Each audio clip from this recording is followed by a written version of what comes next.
All right, first elephant in the room. I am wearing a camera on my hat. I don't normally wear hats, and I definitely feel like a big nerd wearing this, but I think it's going to give you the best view for what we're doing today. Hey guys, today we're going to be starting a series that I'm thinking of as Pottery for Beginners or Handbuilding 101. I've decided to release two versions of this video, a long and a short version. The long version is for those of you who want to work along with me. You can just set this up and I'll be there working alongside you at regular pace. The short version has some areas that are sped up and cut for time to make it quicker paced and easier to absorb. Welcome to the long video. If you're more interested in the short version, you can find a link to it in the video description. So let's jump into what we're gonna do. We're gonna make 2 pinch pots today. I recommend starting with about 3/4 of a pound of clay. You can work with less, but it might feel a little bit small in your hands. I have found that a pound of clay feels like too much, especially if you've not made a pinch pot before. We're just gonna start by making this into a sphere. I taught high school pottery for 6 years, and we always start with pinch pots because pinch pots teach you so much. And this takes a little bit of time, and that's okay. We really want to get rid of any corners. And while making a pinch pot like this may not seem as exciting as throwing on the wheel, you can also do really cool stuff like this. Okay, so now it's a ball, right? Now it's a sphere. Now, I'm not too worried about there being any wrinkles. I can smooth those out to make sure they're not on my final pot. Little like dips like this one here, I can kind of use my thumb to press out. But we just want to get rid of any corners and make it a ball and then smooth over any sort of cracks. And that's just going to make our job easier as we're making this. Okay, let's go ahead. And we're going to make 2 pots today. Usually when I teach this, we make 2 pots just because sometimes if you just make one, you'll have some downtime when you need to wait for one pot to dry while you work on the other one. So instead of just sitting there twiddling our thumbs, we're going to use our time wisely. Now, really to get this into round, what I'm doing here is I'm hitting it with this part of my hand, and I'm hitting it anywhere that I feel like there's a ridge or a corner. So that's like this. The other sound you're hearing is just me changing the way that I'm holding it. So I pick it up, rotate it, hit it on a corner, pick it up, rotate it, hit it on a corner. And I just keep working my way around until it is a ball. I have had a couple of times where students were really good at making it into a cylinder because they were just going around in one direction. See how that makes a cylinder shape?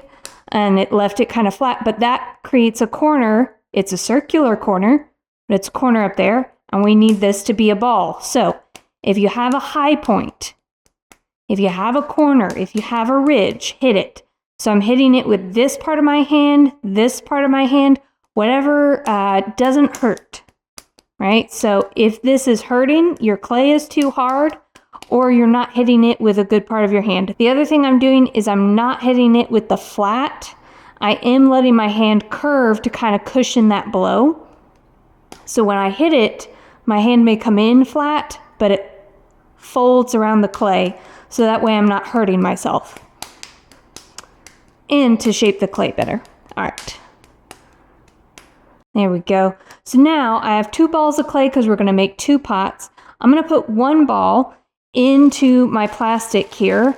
I'm going to wrap it up until I'm ready to use it. And I'll go ahead and just kind of like wipe some water on it to keep it from drying out.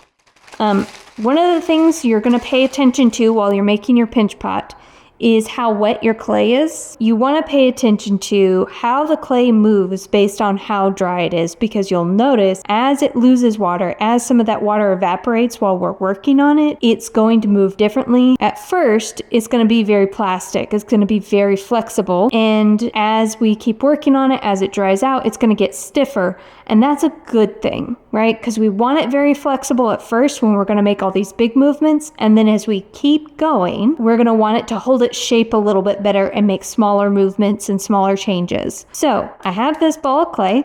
I'm going to hold it in the palm of my hand, just like this. I'm going to take my other hand. I'm going to place my thumb right at the top here. And what we're going to do is we're going to plunge our thumb all the way in until it feels like we're 1/4 to a 1/2 inch away from touching or from pushing through to your palm. You don't want to push all the way through. We don't want a hole, but you do want to push your thumb in pretty far. So one thing you can do is you can lay your thumb on here and look at how much clay is left between the tip of your thumb and where your hand is cradling the clay, all right? And then notice where that is on your thumb. For me, that's up here at my knuckle. So I know if I push my thumb into the clay up to my knuckle, then I will be fine. I shouldn't pierce through, and I should be how deep I mean to be. If you have long nails, go cut them real quick, because this is going to be unpleasant if you have long nails. So now, I'm going to put my thumb right here, and I'm going to start to press.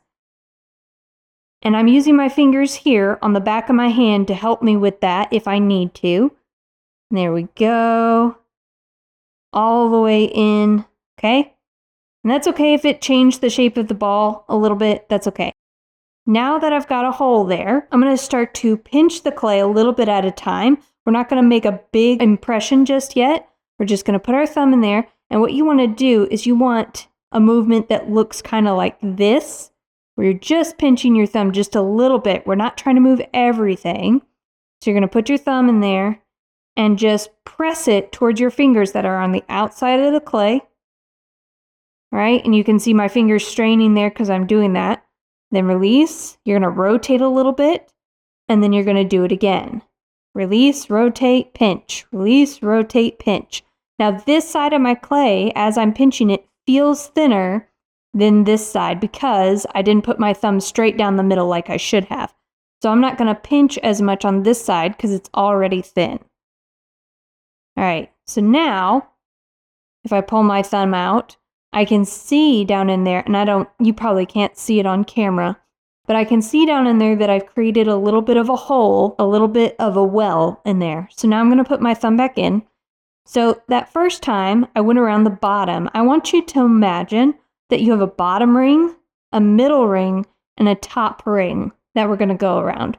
So we've gone around the bottom ring. Now we're going to move the thumb up and our fingers up to go around the middle ring. We're going to pinch here. And again, it's just a small pinch. We're not making a big change right now. Little pinch, keep going all the way until you've gone all the way around. And you should be able to see where that is based on like the little pinches on the outside of the clay and the way that the clay feels thinner or thicker. Okay, so I've gone all the way around the middle. Now I'm going to go all the way around that top section. So we're going to make a closed form first. Closed form means that the opening is smaller than the body. So we want the hole to stay about this size as best we can. It's going to get bigger, but you want to aim to not make that hole bigger for this closed form. Okay, so now instead of my thumb pinching this way, I'm actually going to turn it up like this. I'm going to change my angle so that in the clay I'm pinching more up. And I'm just going all the way around here. You see my little fingerprints here from pinching on the outside and the inside. So now I've got more of a hole in the middle, more of an opening. I can look down in there and see okay. Now, this clay is super thick. It was the whole thickness of the ball of clay. Now it's probably like 1 inch thick because that's how much we pinched it. I want to look back at our 3 rings, right? I've got the top ring, the middle ring, and the bottom ring where I've pinched it so far. I want to go back to that bottom ring and I want to do another pass around it. This time, as I'm going, I really want to feel how thick that clay feels in each area compared to the other areas. So like right here already feels thin comparatively. So I'm going to skip that and I'm going to go over here where it feels thicker and I'm going to try to pinch it to get it as thin as where it felt thin. All right, so right here, how thin this is, I'm going to go back to where it feels thicker and try to pinch it to feel about the same thickness. Okay. So that's feeling pretty uniform. I'm going to move up to my middle ring now. Okay, so I'm pinching, I'm going around the edge here. Now, as you're pinching, that clay has to go somewhere. It's going up, it's going down, it's going out. So as you pinch, you are changing the form of your pot. It's going to get bigger. All right, right here feels kind of thin. Right here feels a little bit thicker, so I'm going to pinch there. All right, I'm going to go all the way around, just doing little pinches to feel if it feels all the same thickness, and it's feeling a lot better. Okay, now let's go around that top ring again. As I'm pinching down further, you'll notice that this part of your thumb is probably pulling the mouth of your pot open. So when I go around the top, not only am I pinching at a different angle to keep that mouth closed, I also am going to use my fingers to push the clay towards my thumb this way so that that mouth of the pot gets pushed back in. So we're kind of correcting for it being opened. See how it moves back towards my thumb? Here feels really thick, so I'm going to try to push that out some more. All right, and you definitely change the direction you're pinching to push the clay the direction you want it to go. Okay, now let's just feel around the lip here. So this part, the opening here, this is the lip or the rim. So we want to feel around here. We want it to all feel like the same thickness. That feels about as thick as my pinky finger. Then I want to go back down, and here feels a little bit thicker. So I'm going to try to keep pinching that down and out to be the same thickness as the lip.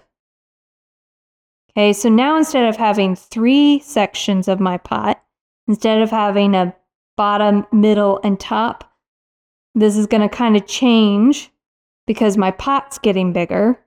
I've got more surface area to cover. And you probably noticed that I changed directions.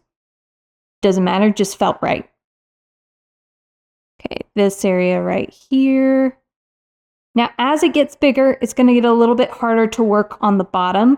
So we want to make sure that we get the bottom nice and thin or to the correct thickness before we really enlarge the rest of the pot. Some of you are probably worried about these cracks here. These are not a big deal. All I have to do is just smooth over them with my thumb or my fingers, and that's going to happen naturally when I'm working on pinching. Okay, so that's not a big deal. Around your lip, you do want to keep track of those because as you're pinching that clay out, those can crack and fray. So if you notice some cracks forming around the lip, go ahead and smooth those out now because they're a little bit harder to fix later. Not impossible, just more difficult. Okay, so it's looking like a pot now. If we look inside, you've got a good view probably. So now we want to work on the foot. The foot is just the bottom of the pot that it sits on, right? Right now, it rocks because we are just started with the sphere and we pushed it out into a circle. One thing that I see a lot of students do is that they start putting their pot on the table and pinching it on the table. When you do this, if you start working like this instead of in your hand, yeah, you form a nice flat bottom, but you're also going to make a thick corner right here. So I don't want you to put this on a counter or on your table. I want you to keep this in your hand because your hand's going to cradle it better. The other thing we want to do is kind of push that bottom out with your thumb. And I'm not actually doing a pinch right now. Right now, I'm doing kind of a swipe and just feeling that clay move.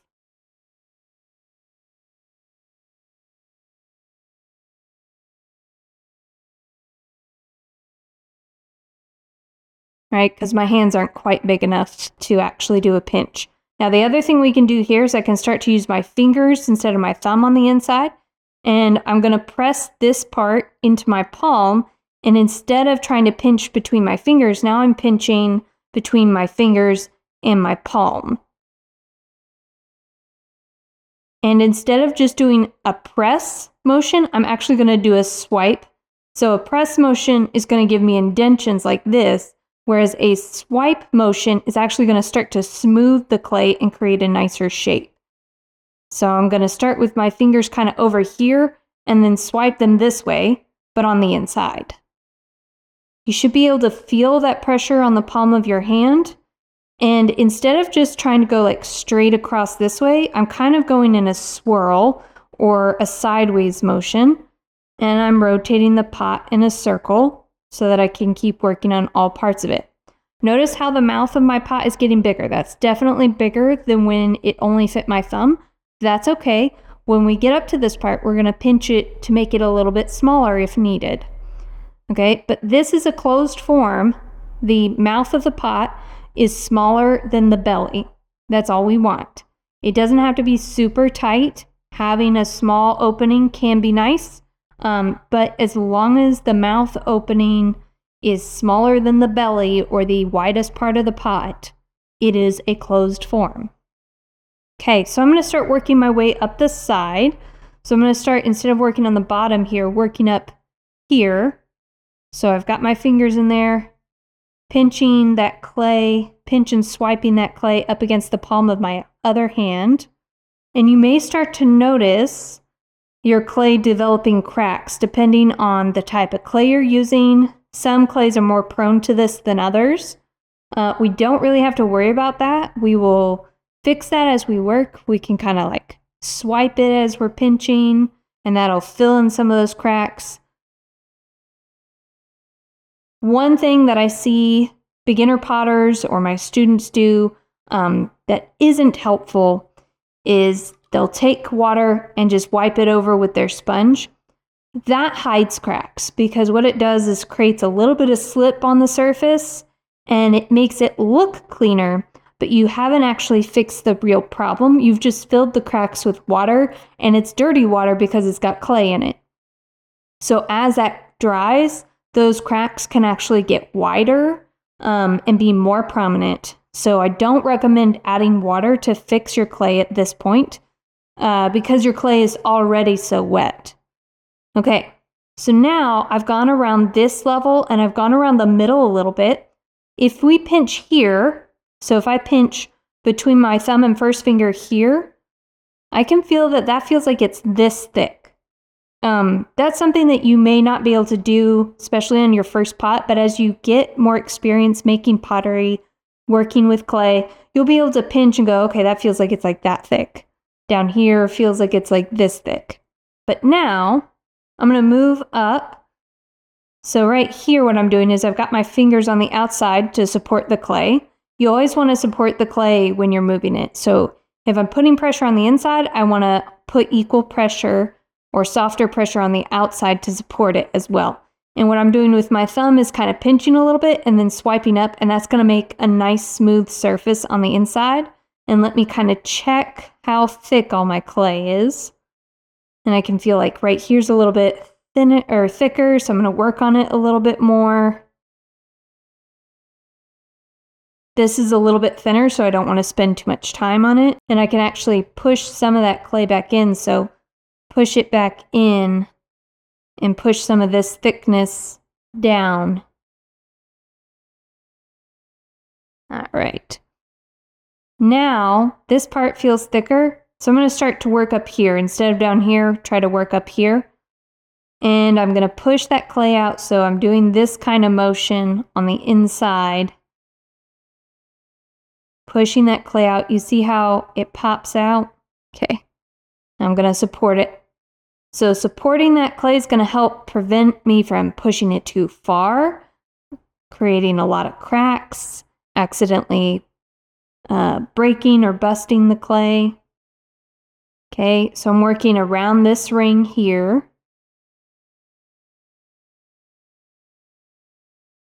And now the lip feels thicker than right below the lip. So now I'm going to work on the lip a little bit.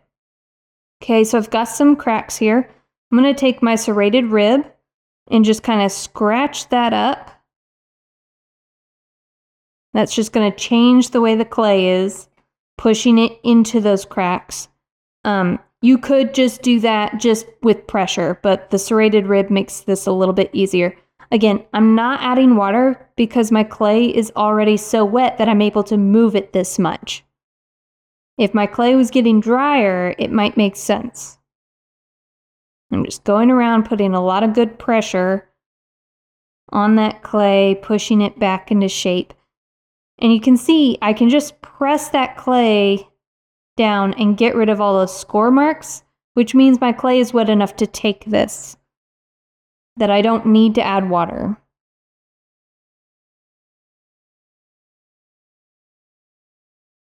Okay, now I'm going to work on bringing this lip inward to make it a little bit smaller and also thinner.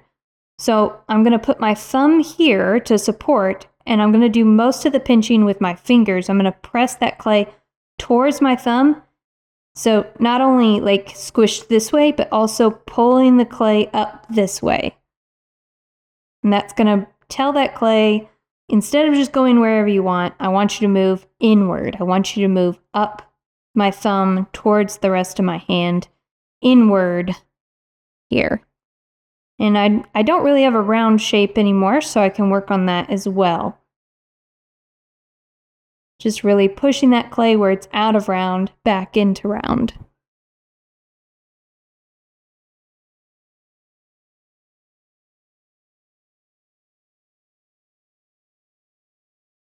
Okay, so, and I can also do something like this where I push it like this, or like this, and kind of like, if it feels like there's a corner, push that corner out.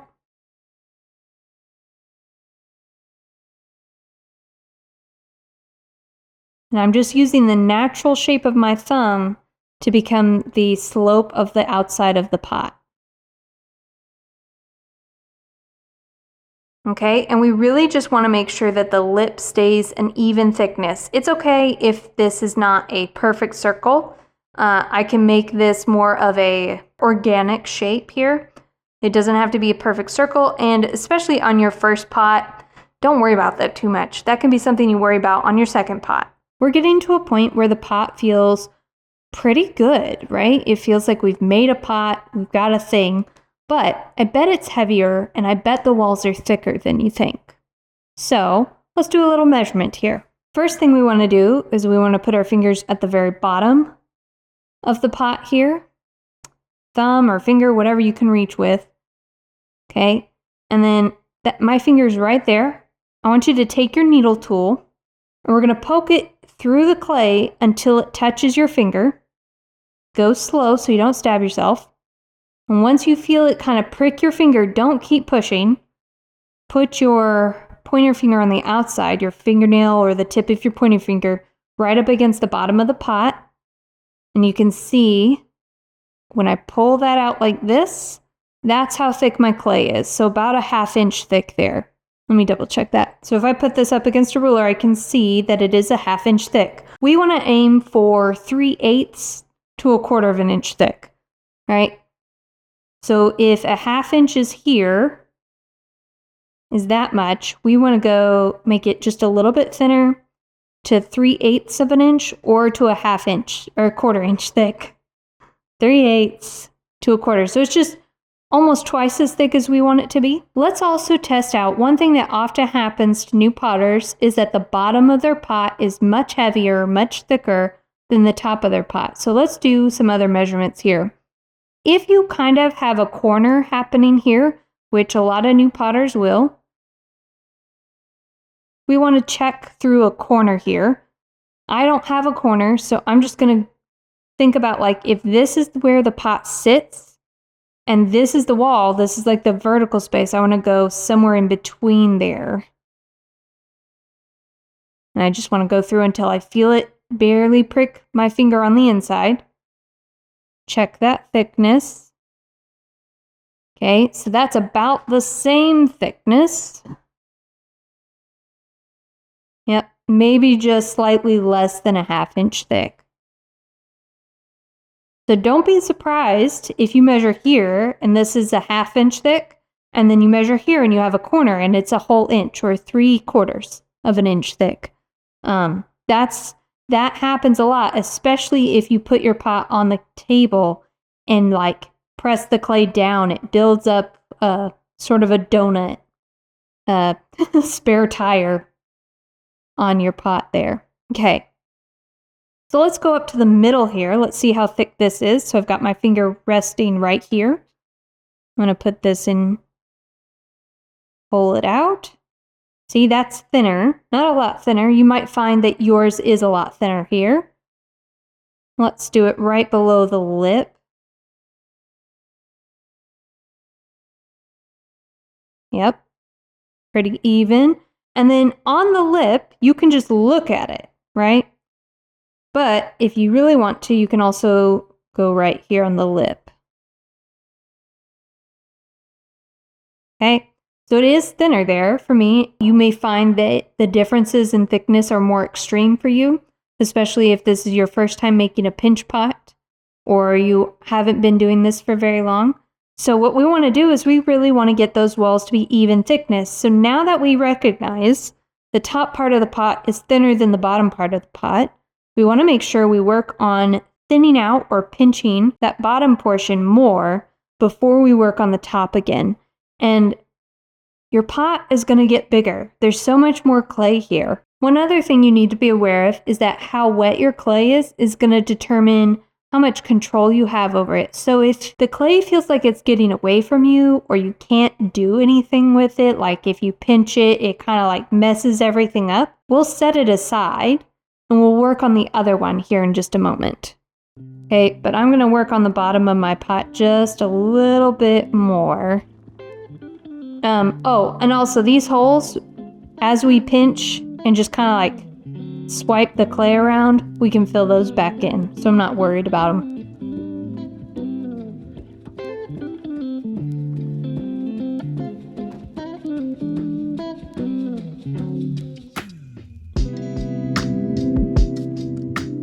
Now, if you need to let the mouth of your pot open up more here so that you can really work on the bottom of it, that makes complete sense. Do that. We've looked at how to make that opening a little bit smaller. And also remember, as long as the belly of your pot is wider than the mouth, it is a closed form, so we don't have to worry. We're not trying to make it super tall, so it's okay if it's more squat. It's okay if that clay gets pushed outward rather than downward.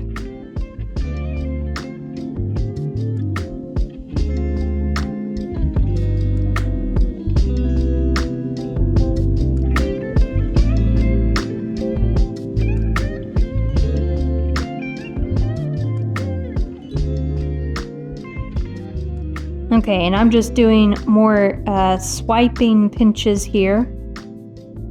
Making sure that I've gone across the bottom, I've gone across this portion, I'm going across the middle, and then I'll go across the upper portion and really bring that lip back in. Using my fingers to push out on the inside and using my thumb to bring that clay up and inward on the outside. Now here, where my clay is completely torn, you can use your needle tool to scratch across that, or if you have a serrated rib like this, you can use that to kind of score across there. If it's pretty big, if that hole is pretty big, you can add some water, dab it a little bit, and then pinch that clay back down and inward to bring it back together. And if it's too slippery, let it dry for a second, let that water soak in, and then come back to it. But be careful about just adding water and then leaving the clay. That's not going to fix anything. Water does not fix cracks. Water is like glue. If you don't stick the pieces together, then the glue is not going to do anything. So I can dab it like that, but then I really have to put the pressure on the clay to get it to stick back to itself.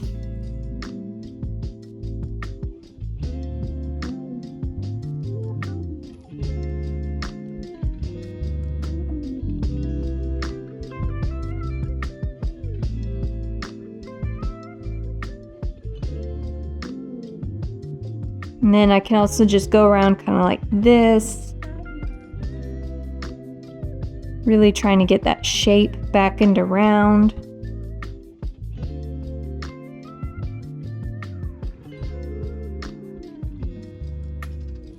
Okay. And I'm going to push out the middle a little bit more here. Okay, and then before I set this aside, I'm going to do some smoothing on the outside. And then I'll set this aside for a while and come back to it to finish it up. Okay. So To get rid of big cracks on the outside like this, it's a good idea to take your needle tool and score across it, or use your serrated rib to scratch it. And then you can use the smooth side of your rib to scrape over it. And I didn't even need water for that, right? I could use water, but water can also get in the way. I'm going to go over a couple more spots like that. And this is not my final texture. I'm just trying to get rid of really bad cracks right now before they develop into something worse.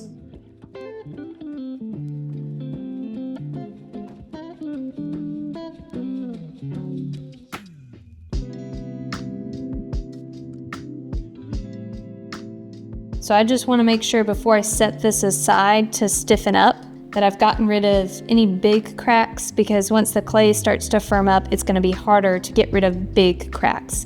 Little surface cracks will be fine, and we'll probably add more cracks as we're working on it more.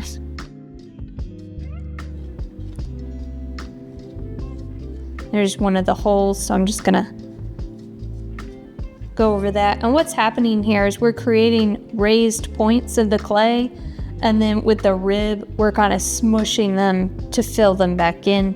So moving the clay around more helps create more smooth and more stable surface.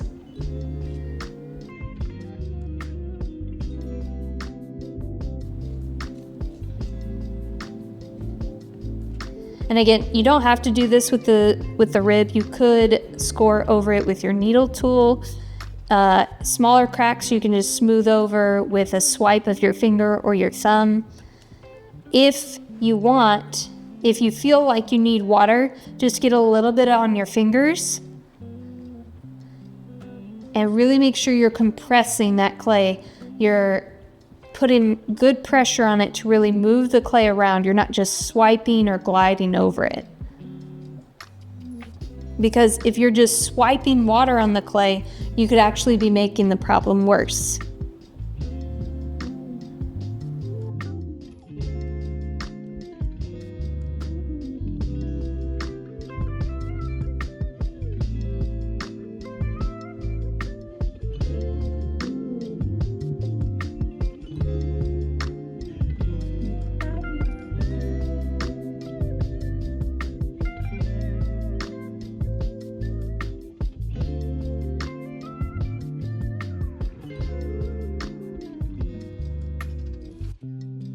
Okay, so at this point, I'm going to put this pot aside for a little bit to make sure that it gets a nice foundation, a nice foot. I'm going to set it on my table and just gently tap it a couple times. And I just want to make sure that if I push on it, it comes back and sits right. It doesn't flop over, right? It's okay if it wobbles, we just don't want it to wobble over. Okay. Now we won't sign it until it's done, but we'll sign it on that flat portion. Okay, so I'm going to set that down. I'm going to give my little camera some time to recharge, and then we'll start on the bowl. So normally I would just set this down off to the side, get out my second ball of clay and start working. But I need my little camera to recharge, so I'm going to actually wrap this up. So you could do that as well. If you've worked on it as much as you want to work on it today, wrap it up in a bag. We want to make sure we don't want a lot of air circulation. So you could wrap it up in some loose plastic like this, and you just want to make sure that that plastic is in contact with the wall of the pot. We can't help the air that's in the inside pocket. So you just want to wrap that up really nicely. Tuck the tail under the pot if you can to keep it from opening up. If you have like a bag, you can also use that. So like I have this bag from some clay that I could use. One thing you can do here, especially if you're going to be leaving your pot like overnight or for a couple of days, is spritz some water in here. So I've just got a little spray bottle. This is just water. And just put a little water in the bag. Put my pot in there. And then when I close it, I'm gonna make sure that plastic is resting against the pot, and I've pressed as much air out of the bag as possible. I can put it away like that for the day or for a few hours or whatever I need. You can also do this with like a gallon-sized baggie, but again, you want to press all that extra air out if you're going to be leaving it for a while. If you're just going to come back to it in an hour or so, leave it out. If you're going to work on your other pot for a little while and then come back to this one, just set it out because we want it to dry a little bit, but if you're going to be gone for a while, you want to wrap it up. And it doesn't matter how tightly you close that bag if there's air in it. So you got to get as much air out as possible. All right, I'm back. We had to take a bit of a break there. It started raining too hard to capture good audio. But that's fine. Typically, when I taught this to high school, we would spend 3 to 5 class periods on it. So you could totally do this project in one day, in one sitting, or you could spread it out over several days, like I've had to do. So, if you're still working on it same day, we've set aside this pot, we're gonna get out our second pot, but if you've had to step away, we're gonna check on this pot real quick. It's been raining, it's been humid here, so I'm probably fine. But if you live, especially like in a drier climate, you'll definitely want to do this. So what I'm checking for here is how flexible my clay is. If it can easily squish like this, it doesn't need to be any wetter than that. It doesn't need to have any more water in it. I am gonna fix that little crack that I made in the lip. But if your clay is drier, if it's a little bit stiff and you can't really change its shape that easily, you can consider spraying the bag with some water. So just take like a little spray bottle, spray the bag, spray your pot. I'm not actually gonna put my pot back in there because my pot is too wet. But you can put some water in your bag or on your pot, wrap it up nice and tight, not a lot of air in it, and that'll keep your pot from drying out more while we're working on the second pot. Let me go ahead and fix this up real quick.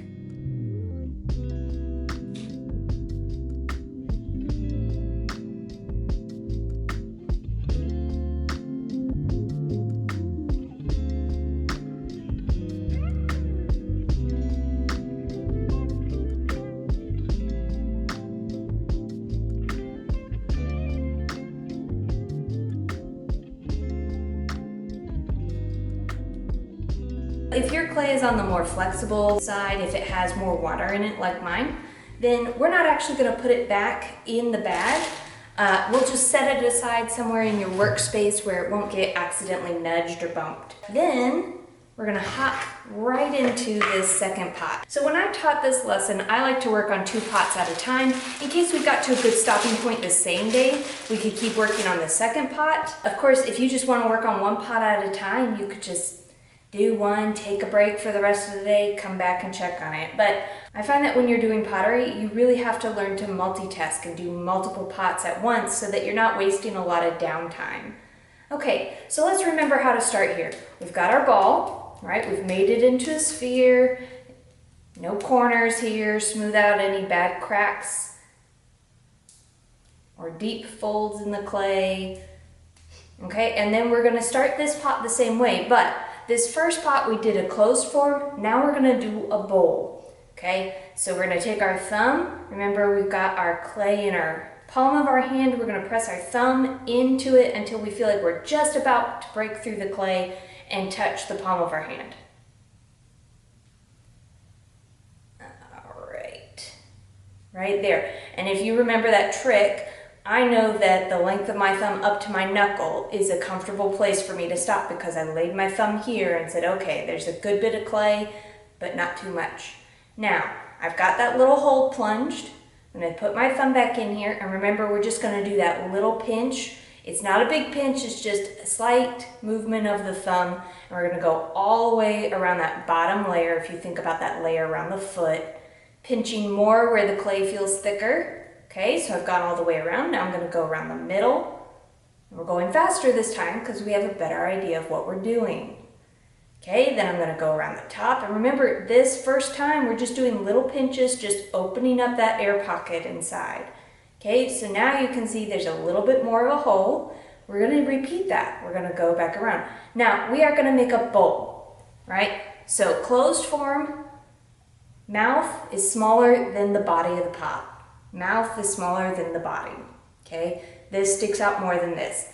A bowl gradually gets wider. I have a bowl. Definition of a bowl, the foot is smaller than the lip, and we have a gradual transition from the foot to the lip, and the wall of the pot never gets wider than the lip. The lip is the widest point of a pot on a bowl. All right, we are working on this. I have not opened up the lip yet. We're going to need to do that before it starts to get thin, because that clay, you have to have enough clay to spread out. Okay, and this pot actually will be a little bit easier than the first one, but I wanted to teach you to control the clay with the first one, right?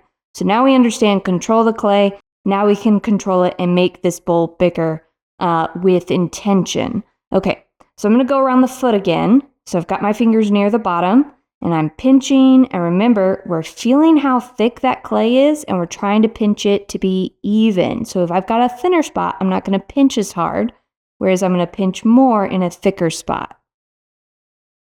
Okay, now I'm going to move up to here, to the middle.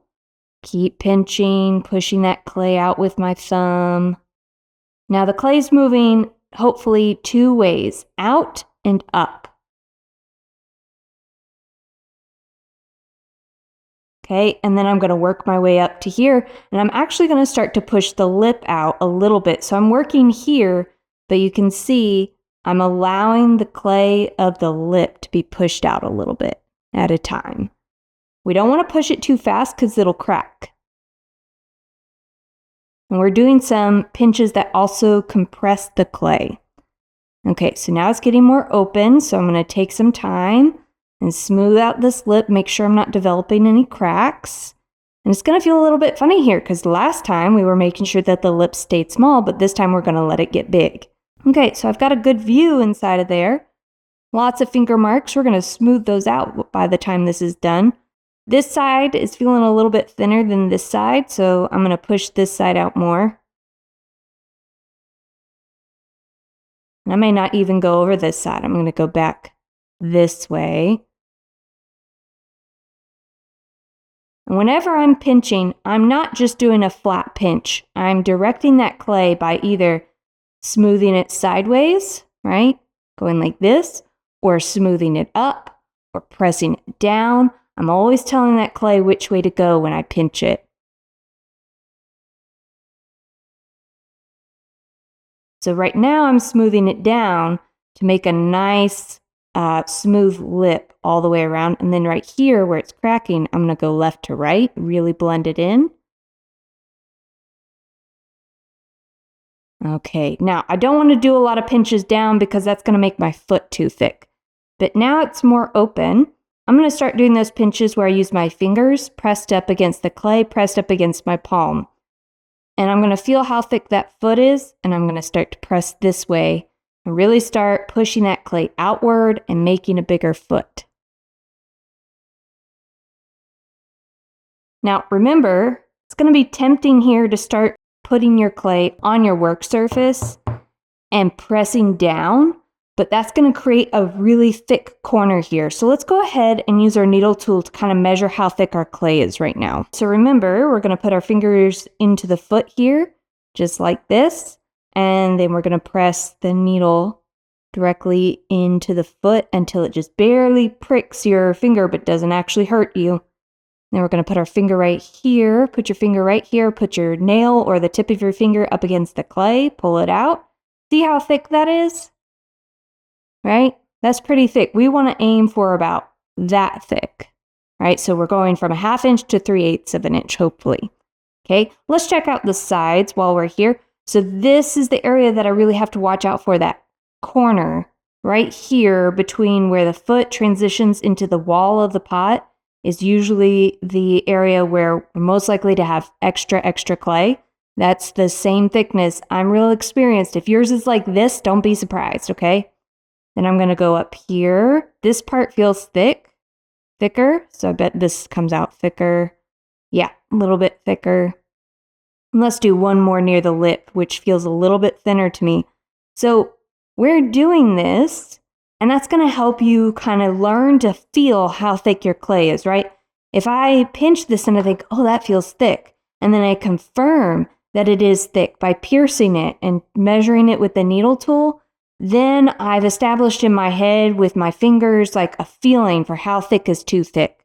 Okay, so now I'm going to kind of blur those little points, smooth them out, and start to move that clay. Okay, so we're going to continue to work on the foot. So I'm going to go around the foot again here. And I want to push the clay outward because I want this bowl to open up. So I'm going up and pushing that clay out and always supporting the outside. So whenever I'm putting pressure on the inside, I've got my hand supporting the outside so that I don't overdo it, so that I don't lose control of the clay. Now I want to keep moving this clay outward. I don't necessarily want it to get taller. So if I don't want it to get taller, I don't want to move my thumb up. I want to move my thumb side to side.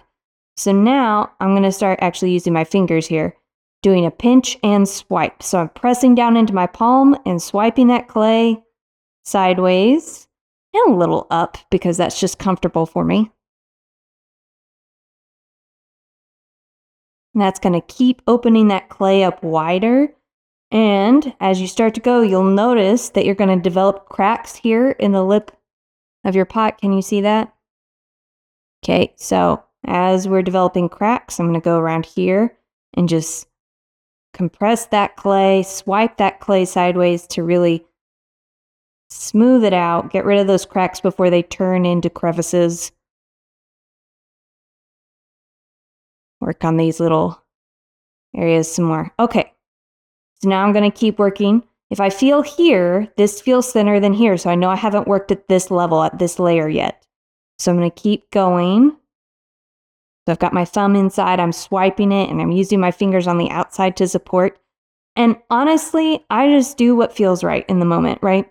So you could be pinching this way, you could be pressing it against the palm of your hand.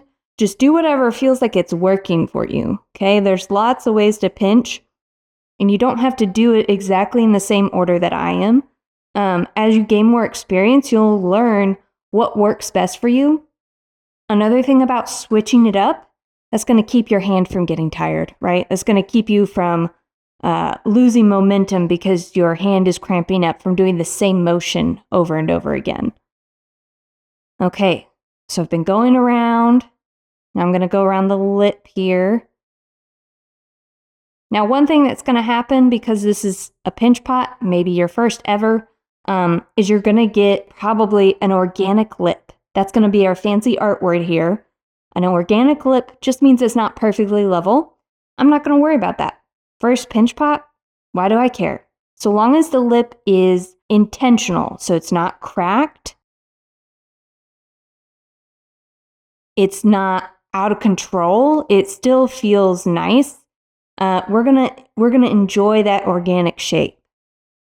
Okay, right here's thicker, so I'm gonna push that out a little bit more. This one, spot 2.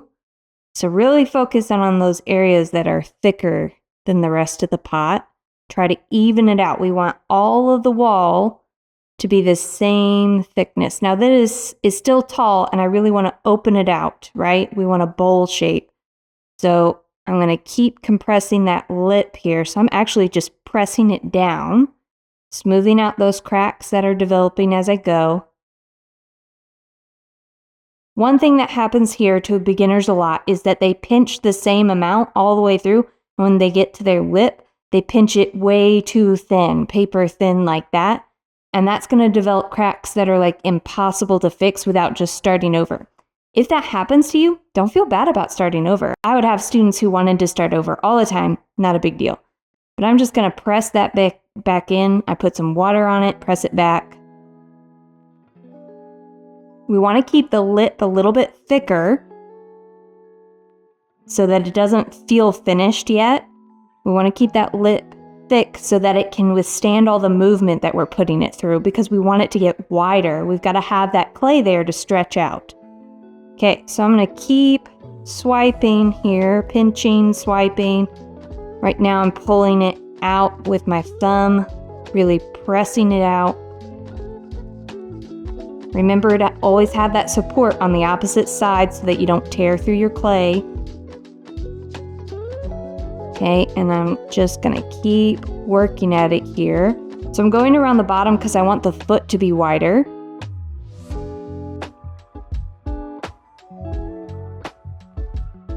The more experience you have, the more you can understand what different pinches are gonna do, how your work is going to affect your clay. So I'm just tapping it right here to start developing that foot being wider. And I am working it on the table right now, but I'm not pressing down. I'm just allowing the table to support it while I pinch it on both sides and pull it out.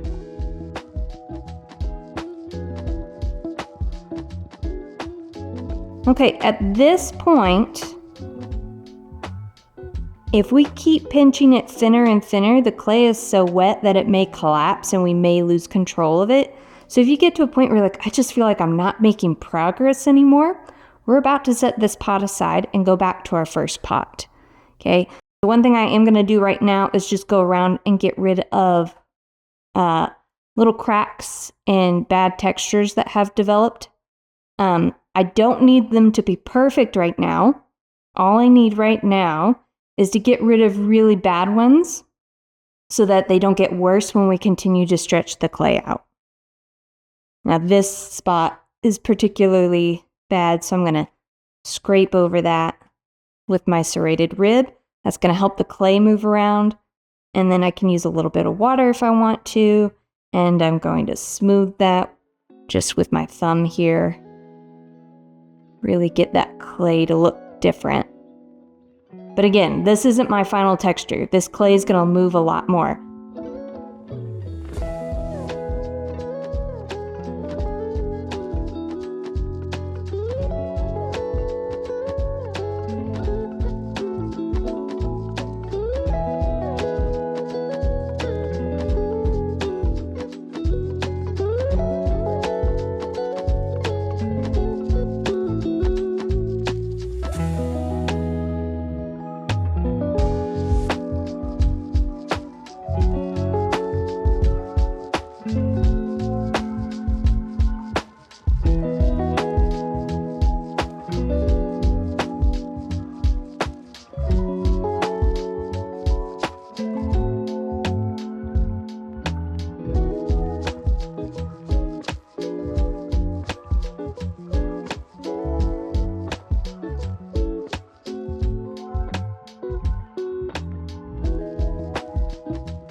So right now, this clay isn't as thin as I can get it, but it's as thin as I can get it while this clay is this wet, right? The amount that I can move this clay is too much. I want it to move more slowly, more methodically.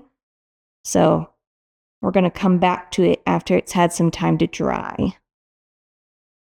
Okay. So really, before you set this aside, make sure you've gone around your lip, that you don't have any cracks. Because as that clay is drying, those cracks are going to set in and they're going to be harder to fix. There's this weird thing in pottery where we talk about clay having a memory. It makes the most sense. It's the easiest way to talk about how clay, once it gets set into a shape, it's hard to get it to change back.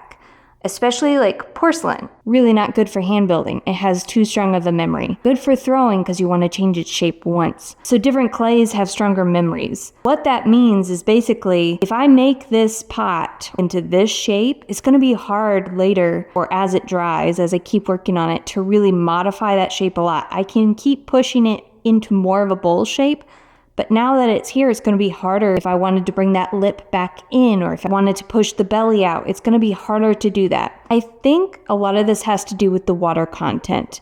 If this is the clay, if I take this and I bend it like this, now I've pushed water out of this side and pushed all the clay particles closer together. So if I try to lay it back out, there's not water in there anymore. So those clay particles may want to move back together. And as it dries, there's more water down here, so it's going to curl up.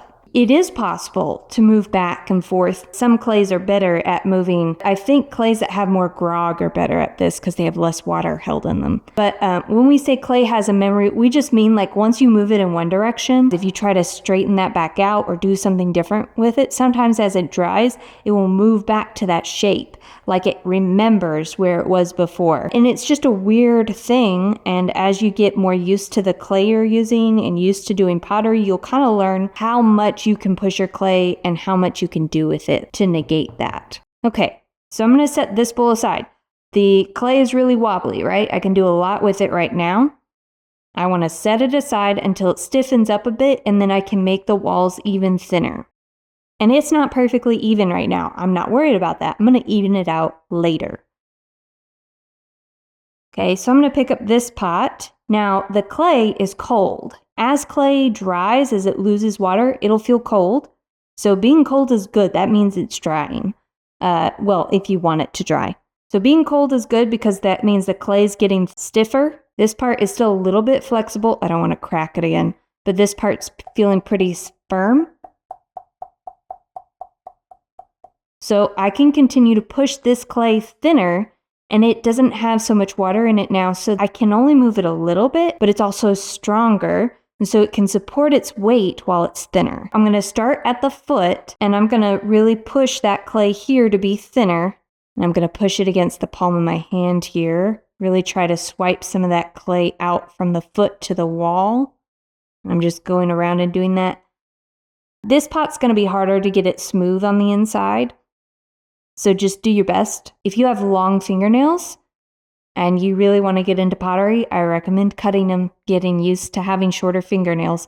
I don't like super short fingernails, but I don't let them get longer than the tips of my fingers.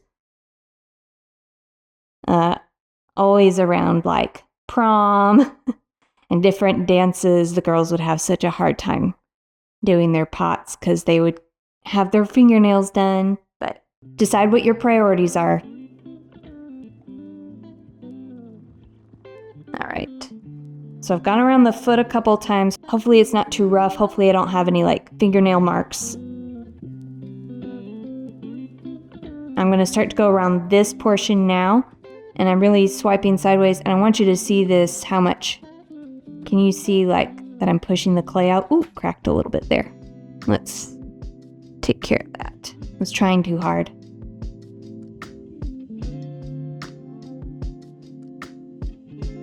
So you see I put water on it, smoothed it a bit, dried my thumb, came back, smoothed it a little bit more.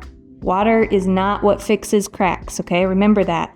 Pressure is what fixes cracks, but water lets our fingers glide. Okay, so I'm just pushing that clay out into my hand, and that's why you always do it into your hand so you don't get cracks like that. Okay, there's a crack there. I forgot that this clay is particularly bad about cracking when doing pinch pots. So hopefully you're having a better, less cracky experience.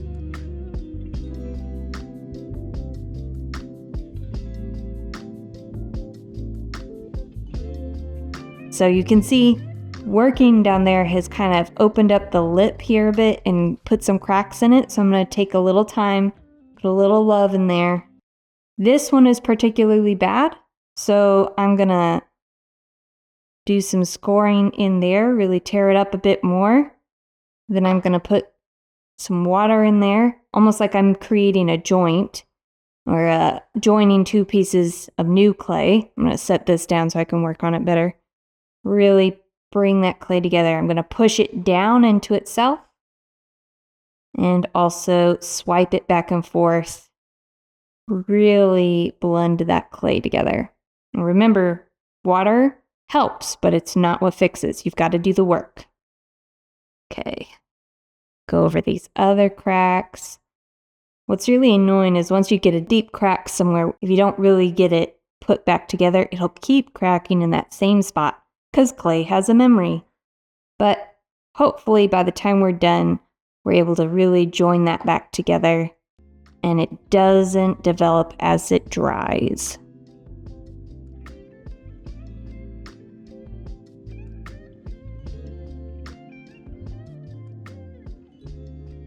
Okay, so I'm just scoring across that crack because that's going to help join the clay back together.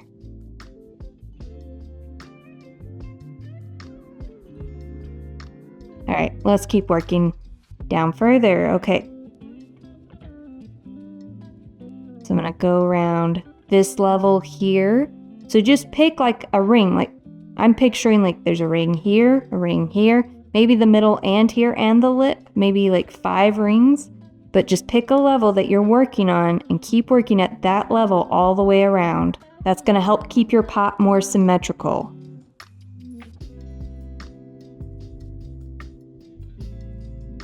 If an area feels thicker, put some more effort into it. If it feels thinner, be more careful around it. Okay, I'm moving up to my center layer, pushing that clay out and up. I'm doing like a out and up motion because I want that clay to turn into a belly, to be pushed out, and I also want the pot to get either fatter or taller. I'm fine with both.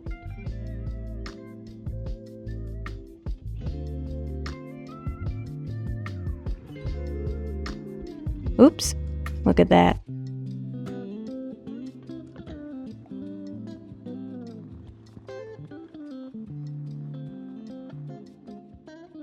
And I've got my finger inside supporting it so I don't push it back in and collapse it.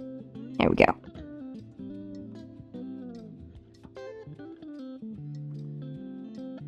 Now, this may start to make like ridges. Like, I don't know if you can see, it kind of feels like bumps here. So then if I do a swipe, instead of going this way, if I go this way, that's going to help even that out and make it feel more smooth and less like ridges like that.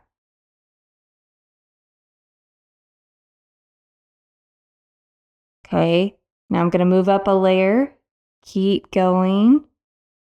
Anywhere that feels thicker, I'm going to spend a little bit more time on.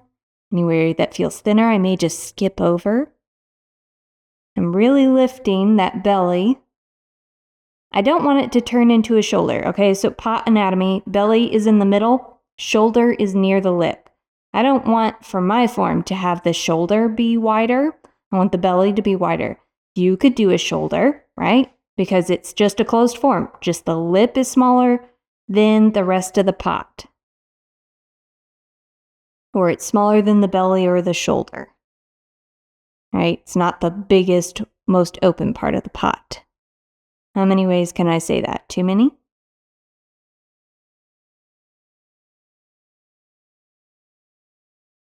Okay, so I'm asking this clay to do a lot, and it's complaining a little bit. It's cracking, and that's okay. Now notice my lip has not gotten bigger, okay? If you find that your lip is getting bigger while you're doing this, you're probably pressing this part of your hand into the lip as you're doing that work. So make sure you're not putting pressure on the lip as you're widening the rest of the pot. Okay, now as you get closer to the lip, remember we're going to do that trick where we kind of push up with the thumb, but we swipe towards your thumb with these fingers to help that lip stay nice and small. Now, if you know how to make coils, once you're done here, you could add coils on here, make a nice tall like neck to make like a bud vase or something. It's not what I'm doing in this video, but that's totally a direction you could go.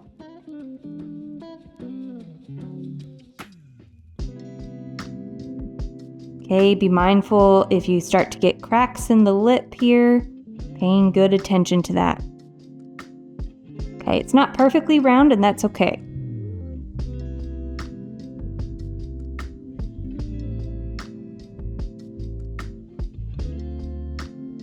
Okay, so a couple things. If your lip is not perfectly round and that's really bothering you, you say things like, I'm a little OCD, I'm a perfectionist, I gotta have it perfect. There are ways that we can adjust this, but I also encourage you to accept imperfection.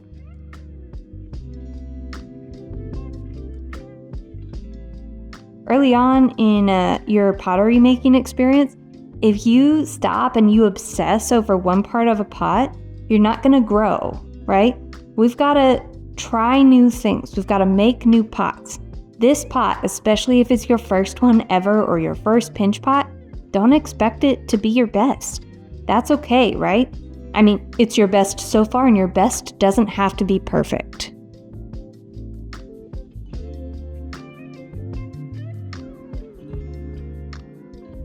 Okay, so I can do things like push this in to kind of adjust that roundness. Push in here, right? You can see it's still pretty flexible. But if the unevenness is really bothering you, like this part is really tall, I can cut this part off. So I'll take my needle tool and just draw a little line here like this. And then I'm going to do that a couple more times. Set it down so I can put my fingers in here. Don't rush this. Always do 3 or more passes to cut through, especially like leather hard clay. Otherwise, if you rush it, you're going to do more damage. Because of how stiff my clay is, I'm doing multiple passes here, especially because this isn't sharp. If I had like a sharp knife, I might be able to do it a bit faster, okay? So I've cut this off. Now, that's about the same height, so I'm gonna cut right here. The other thing I can do is I can use that cutoff part to fill in low points, and I wanna show you that too. See how much thinner that looks now? Got some crumbs in there. Ugh. Oh well, okay. So I want to clean this up. I'm going to use a little bit of water, just a just a dab, to help smooth that out.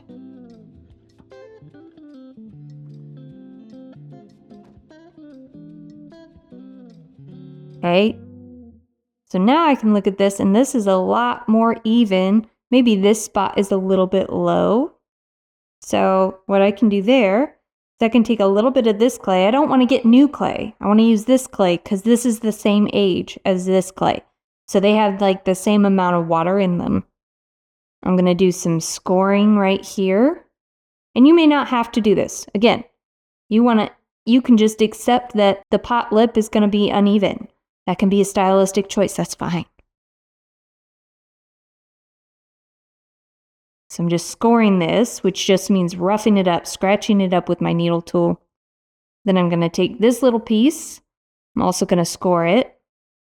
And anytime you make an attachment like this, especially with drier clay that isn't fresh out of the bag, we're going to put water in those score marks. Some potters might say that you need to use slip. That's true sometimes. You don't always have to use slip. And then we're going to put this together. And all those little messed up pieces of clay are going to get intertwined and work to get together. And I'm really going to press this in and try to blend it in. Now, one thing I like to do when I'm making an attachment like this is once I've made sure the pieces stuck together really well, I'm going to let that set up for a minute and work on a different part of the pot. So I'm going to use my needle tool here to take out some of these crumbs.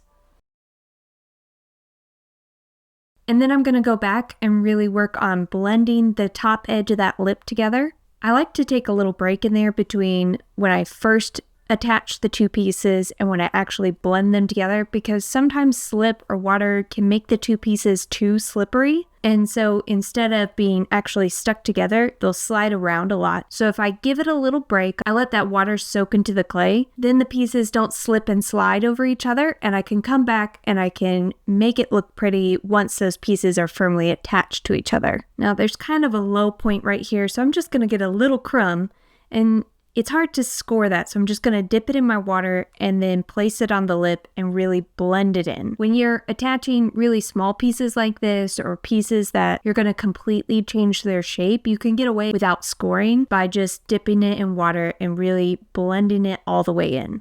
And then it's like there was never a separate piece.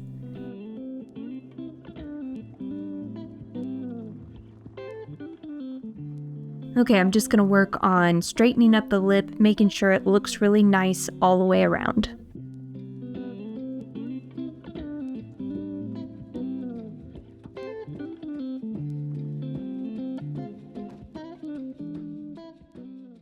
Okay, so this project doesn't require tools, right? We've made it this far without a lot of tools.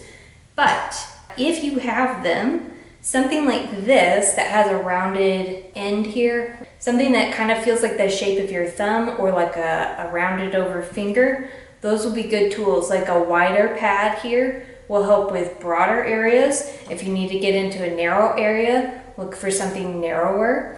So I'm going to try to use something like this, something that's in between in size. And remember, when we're doing this, you want to support the clay in the palm of your hand, and I can use a tool like this. Now, the other thing about this is you're not feeling it directly with your hands. So you've got to think about, okay, I don't want to destroy the lip while I'm doing this. So I'm going to get my tool in here and just start to swipe and try to push some of that clay out. And hopefully you can feel this on the palm of your hand while you're doing it. Okay, so I should be able to feel that clay moving, feel what I'm doing, how I'm pushing it against the palm of my hand, even though I'm not using my fingers to press it. So just pay real close attention to how that clay feels as you're moving it using a tool.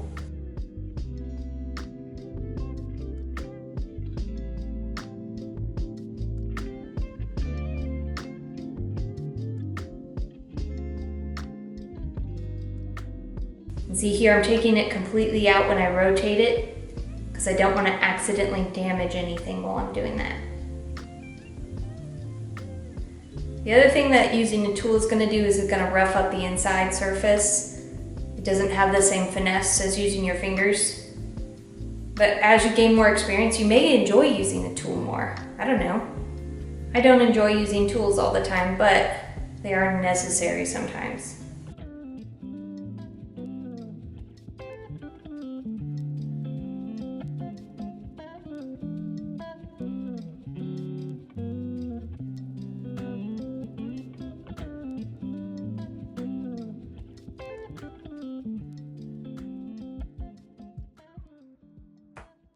Okay, see how that's changed my shape? I don't have as straight of a line here. It's more curved, more like a belly.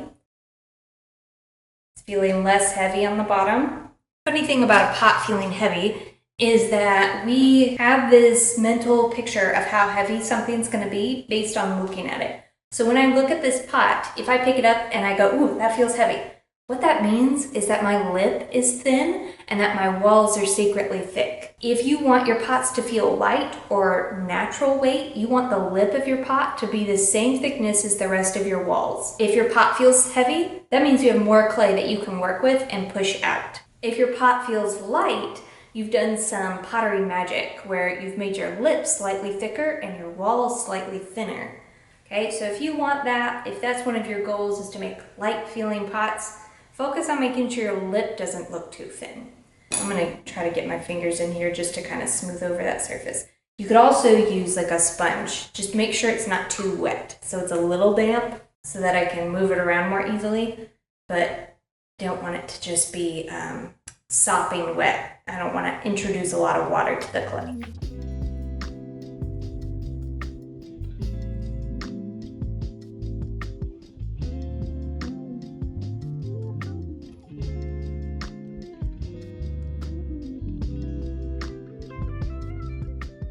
Okay, so I don't recommend doing this a lot, right? Because introducing a lot more water with the sponge can cause a lot of problems with your pot later.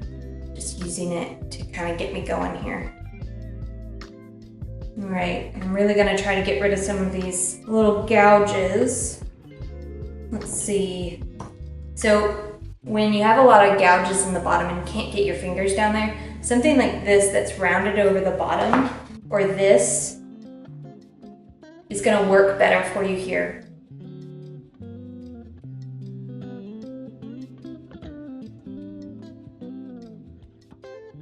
Okay, that's a lot better. Got rid of those big gouges. Now, The closed form like this, the inside doesn't matter as much. You're not going to see it as much. And if you use the right glaze, you're going to cover up a lot of that. So we're not going to stress about the inside. Okay, we are going to focus, not stress, but focus on the outside, right? This texture is real rough. We're going to come back and smooth that out, but I do want to let the clay kind of sit up and dry a little bit more. It's the temperature of my hands now. It doesn't feel cold. So I'm going to set it aside so that it can have some water evaporate and it should feel colder. So we're going to work on this bowl a little bit more. So I've just had it sitting out while we worked on this closed form. So I want to start thinking about the final shape of this, and I really want to push it out, right? So I'm looking at like a bowl like this really has a wide scoop. I could make a more straight edged bowl. I could make the rounded side. You could just be happy with it feels bowlish, and I don't know exactly what my walls are doing, but they did it. That's fine. So I'm going to start again with the foot. Always start with the foot because the clay that's collected there has to go somewhere. So if we push the clay of the foot out, it's going to go up to the wall. And then when it gets to the wall, we're going to push it up towards the lip or out. Okay, so I'm pushing this here. Again, supporting the bottom. Again, not setting it on my desk, not setting it on my workspace. That's tempting, right? I have students do this all the time. But when you do that, you create a corner here that's going to have too much clay in it. So if you do find yourself doing this, right, because it is convenient, make sure that then you spend time getting that extra clay out of the corner here, pushing that clay out. Pushing that clay, I'm kind of swiping it towards the edge, trying to make the clay of the foot center. Then I'm going to start to work up that corner into the wall. When I do that, it is going to bubble out the foot, and so I am going to tap it on the table to flatten it back out so that it rests more easily. Right, so just like this, right? Because we don't want our bowl to wobble, right? If you pour cereal in here or snacks, you don't want the bowl to tip over. So flatten out that bottom, and then I'm going to keep working around here. So I'm really pulling that clay up and outward.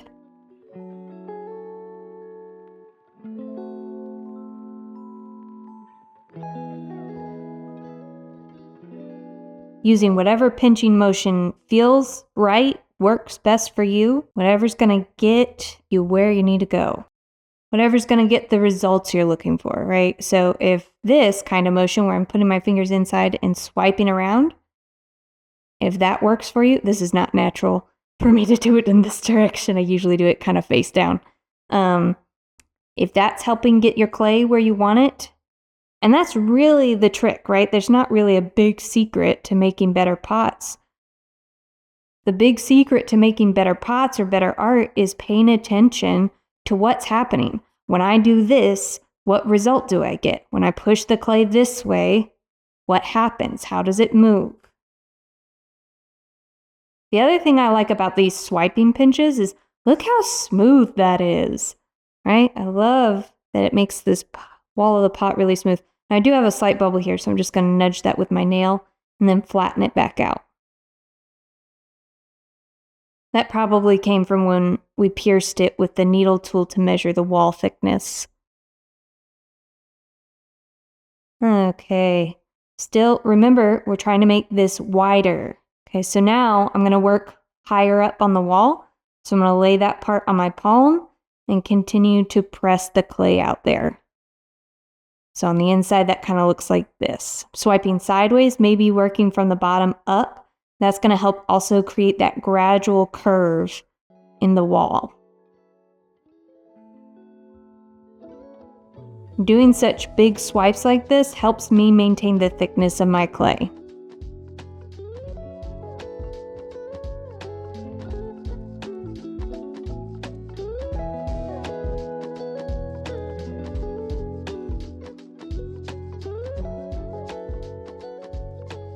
Now I'm going to go around like this, keep pressing it out. And I do want to really start to open up the lip here, right? Because it's a bowl, the lip has to be the widest part. That swiping motion also helps prevent cracks. It's not perfect, doesn't prevent them altogether, but it does help because it's compressing that clay in the direction we want to go. Now, one thing I don't want to happen is I don't want to have this sort of bowl shape and then a sudden flare. That's not my style. So I'm going to make sure that as I'm going, I'm looking at what that outside profile looks like and making it the shape that I want. I'm also feeling how thick my clay is, right? Is there a thick spot here? Okay, let me pinch some of that and push that thicker area into a thinner area.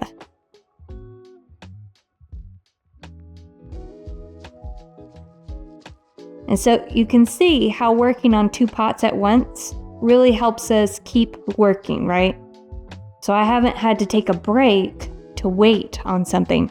I find that if I take a break to wait on something, I'm not back for at least 24 hours. So working on more than one thing at once helps me keep motivated, keep making progress.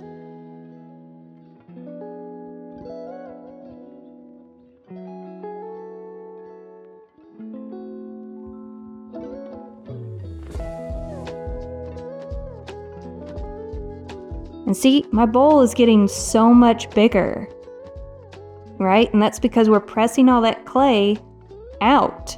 So it's got to go somewhere. It's going to make the bowl bigger. Okay, it's really getting out of round. So I'm just going to take a little time here. Tap, tap, tap. Go, okay, I need this bowl to be round. So I'm going to get it back into round. Now I am setting it down, but I'm not pushing down on the clay.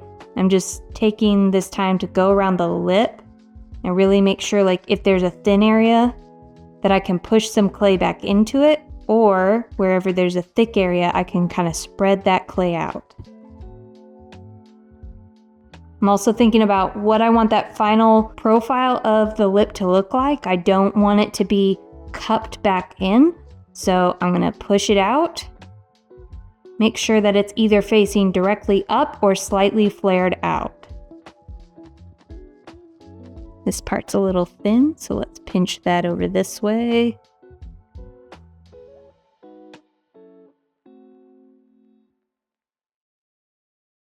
Now, something that may happen to you is you may get a really big crack. So now I'm going to do something crazy.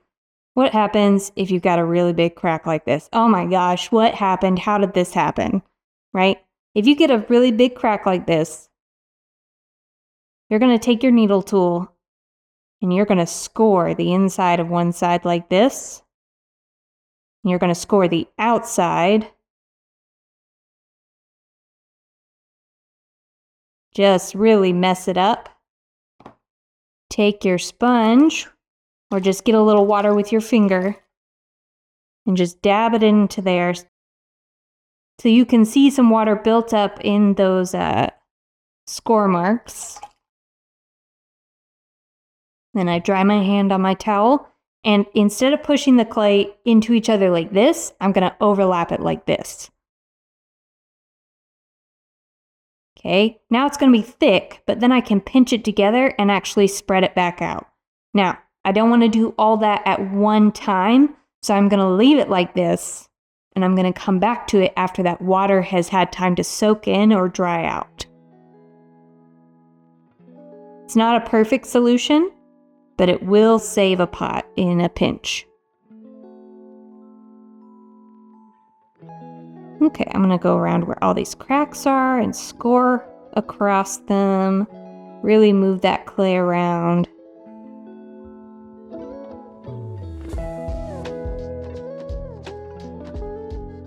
I'll score over this.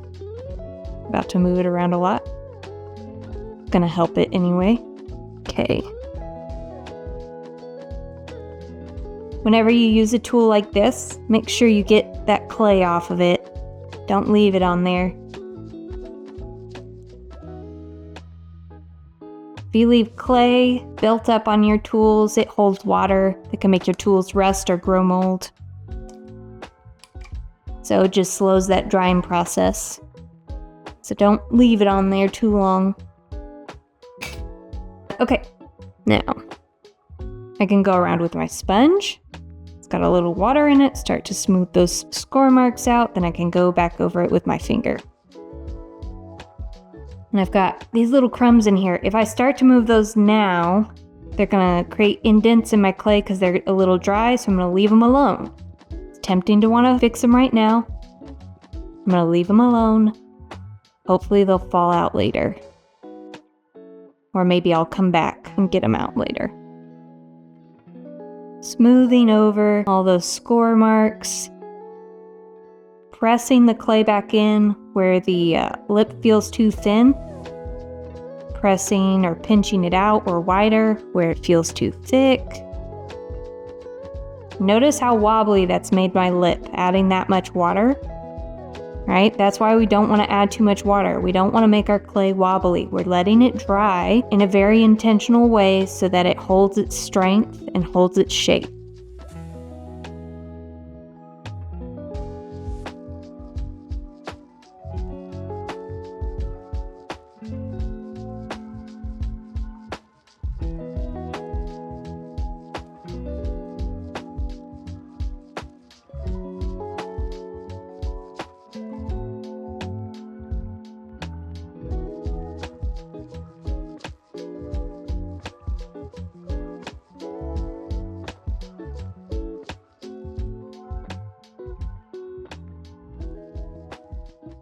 Okay, let's come back to this folded over spot here.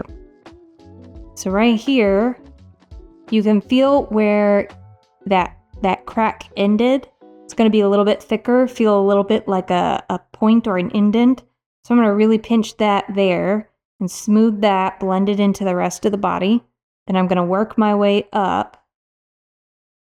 And I can push the clay together like this to really make sure it's firmly connected. And then also swipe pinch it to really smooth it out and blend it back. And so it looks really rough when you first start doing it. But that's the funny thing about clay is sometimes you gotta make it look bad before it can look good. Okay? And look, like it never happened. That's crazy. This is one of those things that continues to amaze me, even though I know that it's true, even though I know it's possible. When I do it, I'm like, no. And then I'm like, oh yeah, it does work. It does. Okay, that lip is feeling pretty even. If I look around, there are some thinner areas, some wider areas, but I can come back to that before I'm completely done. Right now, I want to start feeling the rest of it, right? So my lip is probably as thin as I want it to be. So I want to pinch this, be like, okay, this is how thin I want it. What does that feel like? Feeling how thick it feels there. How does that feel in my finger, in my hand, you know, when I bring my fingers that close together around the clay? Then I'm going to pinch further down. Ooh, this spot feels a little bit different. It feels a little bit thicker. I'm going to smooth some of that out. But we don't really want to start up high. We want to start at the foot. All that clay has to go somewhere. So if we start at the foot, it has somewhere to go. If we start up here and we push that clay down and down, it's going to just get thicker around the foot. So I'm going to try and flick some of these little crumbs out of here.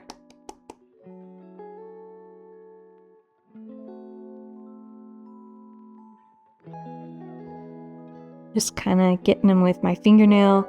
You could use like a little brush or a tool here. Whatever works for you. Okay. Just didn't want to cause any scratches or anything. So I'm going to start to feel the foot, feel how thick the clay wall is here. And now I'm only pushing on it, pinching it where it feels thick, where it feels thicker than other areas. And if I have an area that feels thinner, I'm trying to push that thickness into that thin area. Like this right here, this feels thin. So I'm going to feel around and be like, oh, there's some clay here. Let me push it down this way.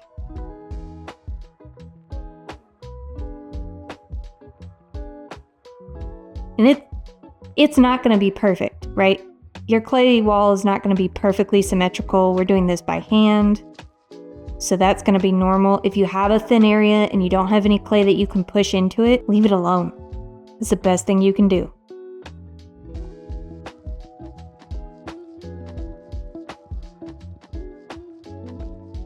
The other thing we're doing here is really smoothing out that texture.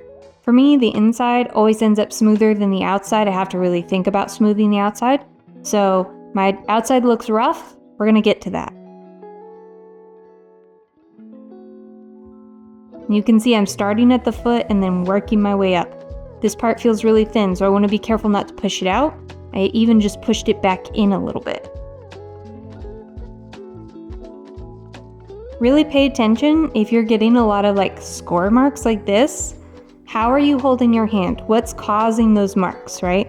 So that's my thumbnail. I'm gonna swipe back over those and I'm gonna try to hold my thumb slightly differently so that that doesn't happen. So if you're getting weird marks, try to feel like, what am I doing? What's causing that mark?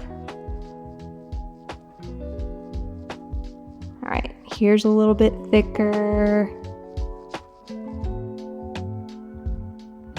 Right there.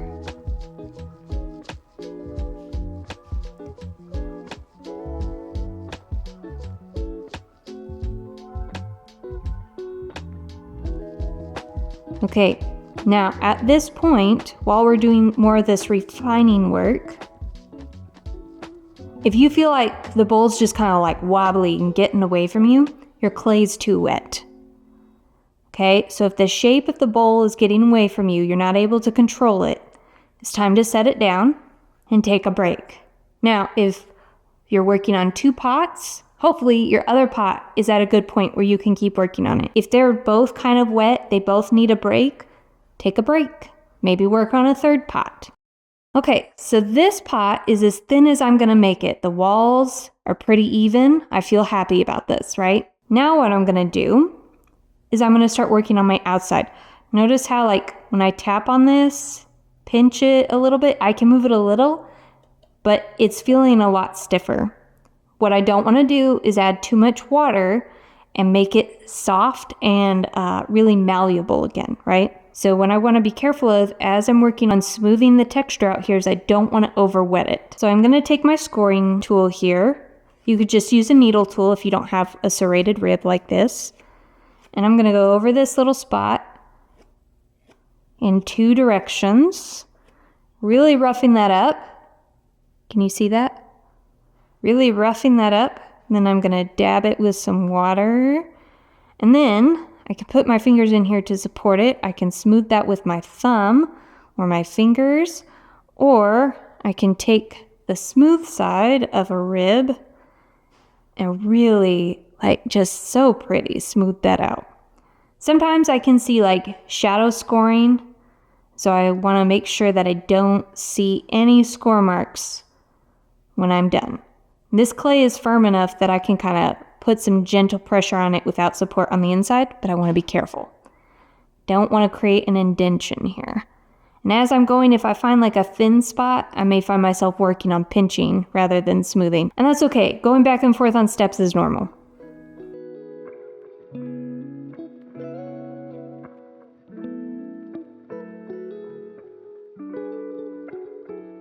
Okay, look at how smooth that is now. Okay, let's do the next spot. One thing that I find beginner potters often do is they don't think about their final texture. Your pot has a couple different ways that people experience it, right? We experience the overall form, but we also experience that final texture. What does that look like? Do you want it to be smooth? Do you want it to be rough? You gotta pick. If you leave it like this, it's gonna feel unfinished. But if you exaggerate that, if you put more cracks in it, that'll feel intentional and can create cool textures when you glaze it. You could also leave it scored like this. You know, that rough texture could be what you like, but I'm gonna show you how to smooth it. I like it smooth, so that's what I'm gonna do. Now, if you just have the one rib, it's serrated on one side, it's got a smooth edge here, I can just use that smooth edge of that serrated rib. But since I have this little red rib, it's a little bit more flexible. So if you've got a plastic rib, it may have some more flex to it and be a little bit easier to use. Okay. Go over it and buff it with my finger. If you really want it to be smooth, there's this technique called burnishing where you take something like the back of a spoon or a river stone and you really go over the surface after it's really late leather hard or bone dry. And that's some pretty work. A lot of Southwest pottery is treated that way. Okay, that's looking so much better. Okay, so, just really taking how rough this is. And we're just going to get rid of that.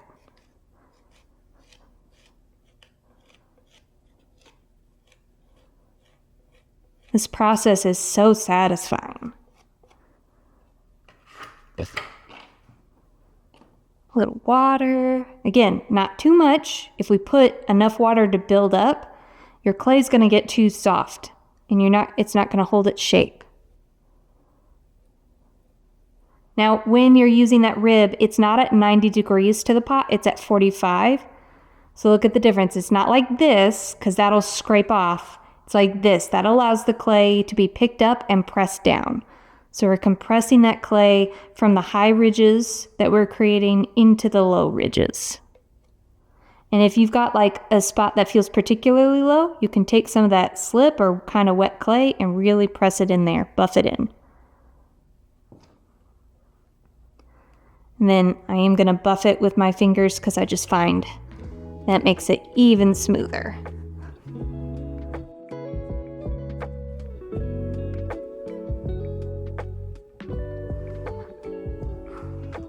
And I'm just reaching over there and drying my hand off a bit so that it's not keeping the clay too wet.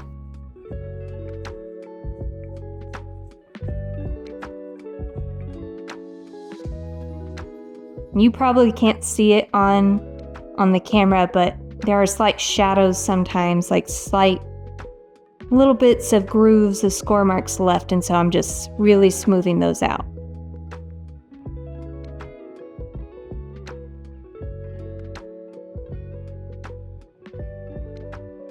Okay.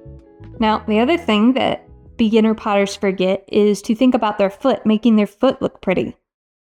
So I'm going to sign this later, but let's make it look pretty right now.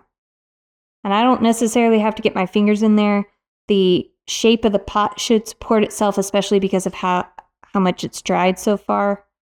If you find that, like, as you're doing this, the clay's collapsing really easily, your clay's too wet. Take a break.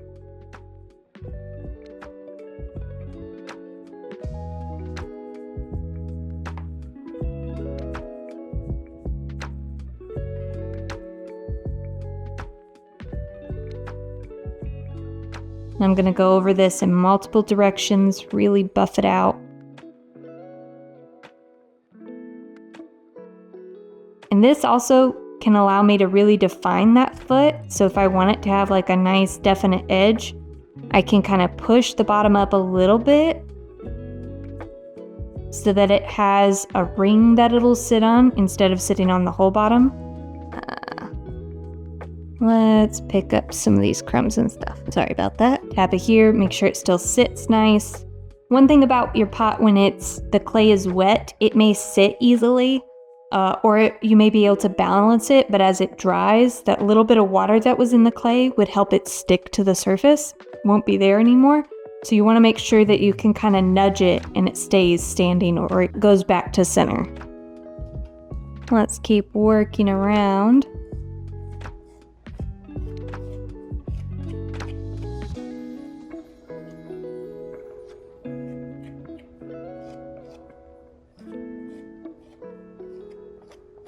Remember, go in multiple directions for this kind of work.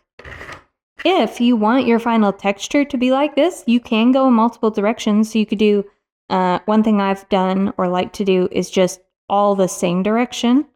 That looks really nice and it creates an interesting surface to glaze. But when I'm trying to smooth out, I want to go in multiple directions to make it easier to smooth. Rougher means smoother. How crazy is that?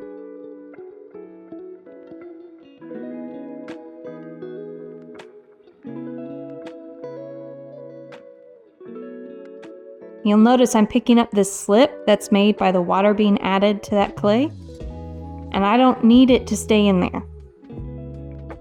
Picking up that extra water is actually going to help.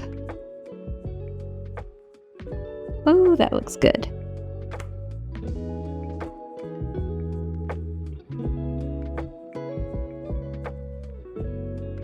And again, just be careful here. Don't overpress. I'm just buffing the surface. I'm not really pressing in.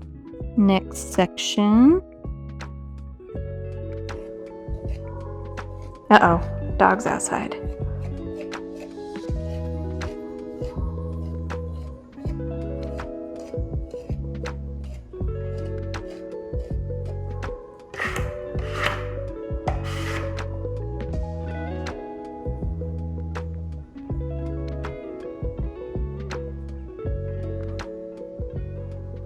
Again, I'm not doing that smoothing action with the sponge. That'll add too much water.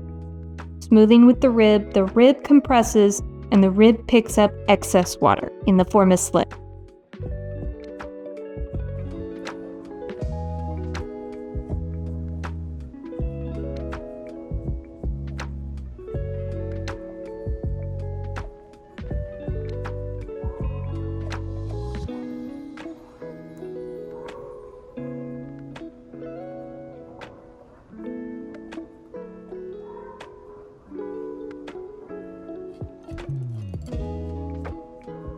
Got kind of an indentation there, so I'm going to take a little bit of this clay that I've built up on the side of my bucket and just press it right in. That's probably where one of those needle holes was.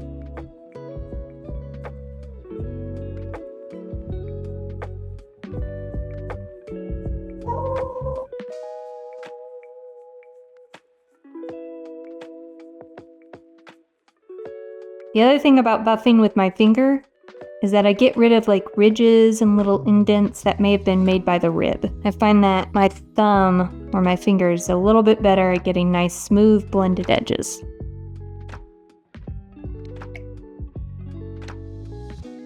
And I'm just rinsing my hand off because dry clay on it can stick to the other clay and create weird textures. Okay, keep moving. Almost done. How exciting.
Okay, that looks so good. So I'm just going to get this one last spot here. Typically, you can't just fill in a spot like that with slip, that watered down clay, because that slip has more water to lose. So if you just plug a hole with slip, it's wetter than the rest of the clay. It's going to shrink more. That hole is going to show back up later. But since the slip is made from the clay that I just scraped off with the serrated rib, it's dried and aged along with the rest of this pot, and so it doesn't actually have as much water in it. So I can plug this hole. It's more likely to work since this clay is the same age. I'm going to go one more pass around the lip here and try to really smooth that out, keeping my thumb underneath to keep the shape the way that I want. Now, if you wanted here, you could pinch this lip up and have it kind of like go up or flare out a little bit. That would be okay. That's just not what I'm doing.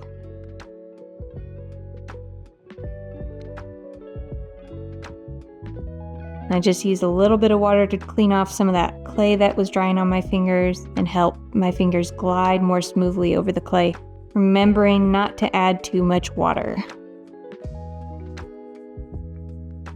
Okay, that looks good. Now, our last step is going to be to sign the foot.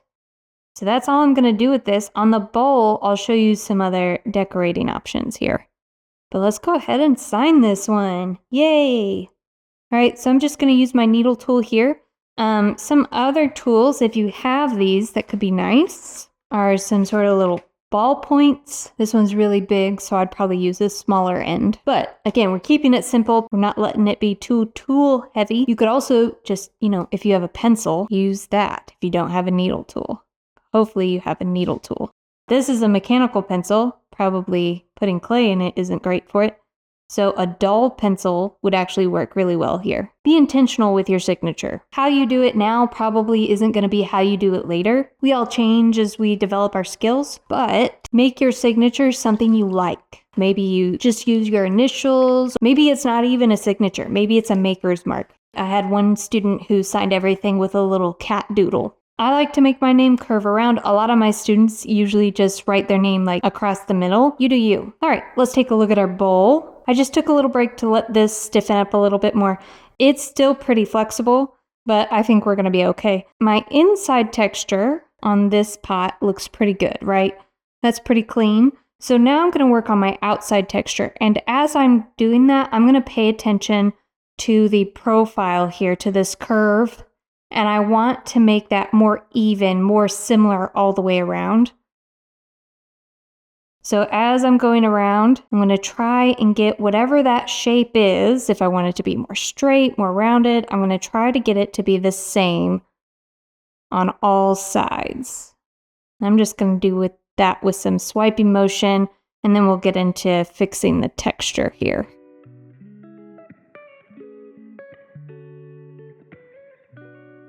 Doing the same motion, so if I'm going like this, and I do that all the way around, that should help make that profile the same all the way around. But it's not perfect because people aren't perfect.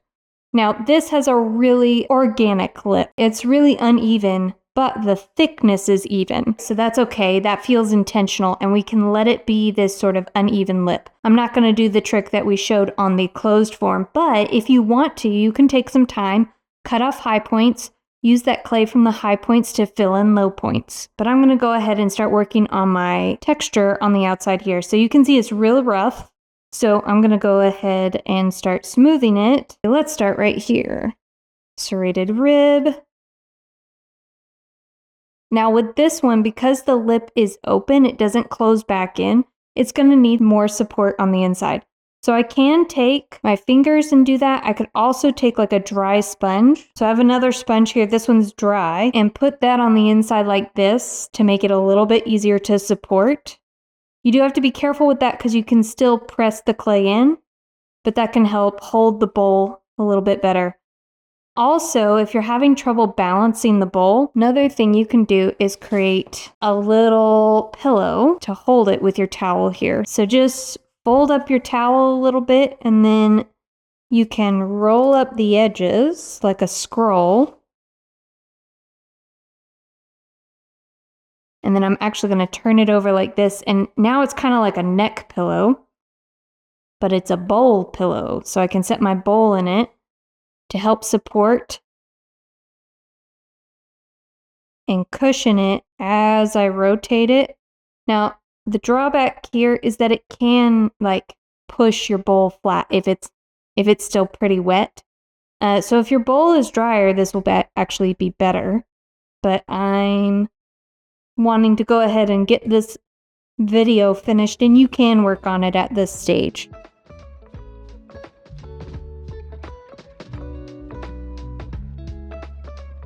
And so that towel just adds a little cushion to make it so that I'm not completely putting all of the bowl's weight on the lip here. And I can use this sponge if that feels right. Okay, a little bit of water here. Remember, this sponge, I've squeezed out most of the water, right? And then I'm just dabbing it, just making it damp, not even wet. a little rib. And you can see when I get close to the lip, it's wanting to give more, so I'm going to put better support under the lip.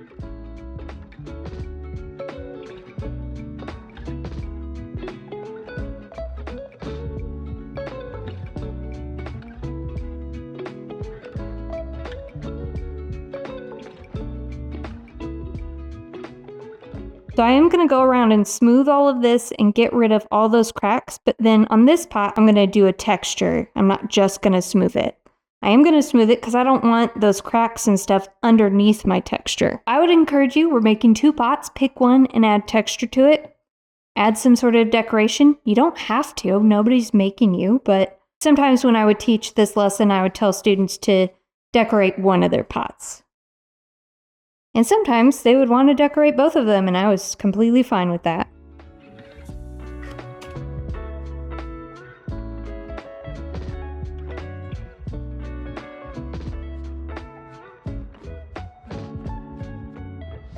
Okay, now notice I'm scraping over it this direction, not directly up, so I don't flatten it out. I'm going kind of around the curve, not this way. I'm going at a diagonal. I find that that preserves the shape better. And then I'm also going this way, so I'm kind of crisscrossing, right? Going bottom to top, left to right, and then top to bottom, right to left. That way I'm crossing over it in 2 directions, making it twice as smooth.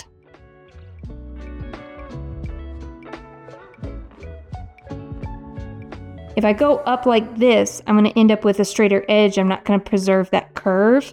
So if you want a straight-sided bowl, by all means, go from foot to lip.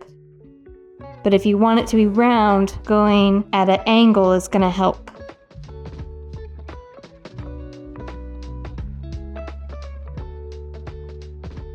And then I can just get a closer look at it, do any sort of buffing with my fingers. I'm going to come back to that. Now here, the lip, I really need to go around and make sure that the lip looks really good. It's a little bit harder to smooth out the lip on this one, just because it's not as compressed, it's not as tight.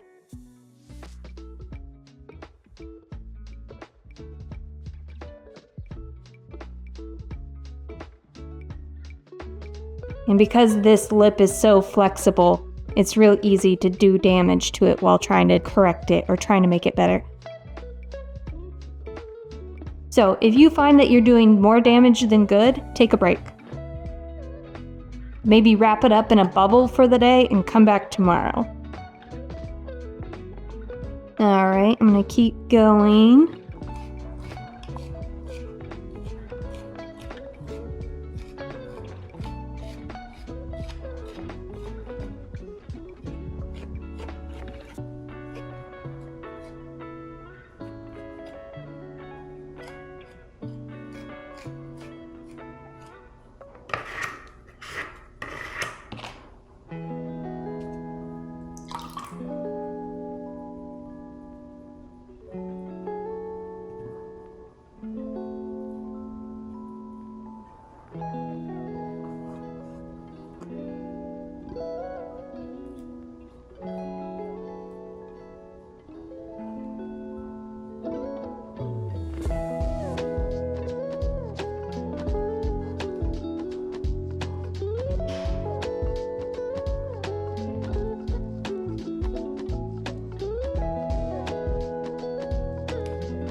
Okay, because of how wet my clay is, I can still pinch it and make it a little bit thinner if I need to.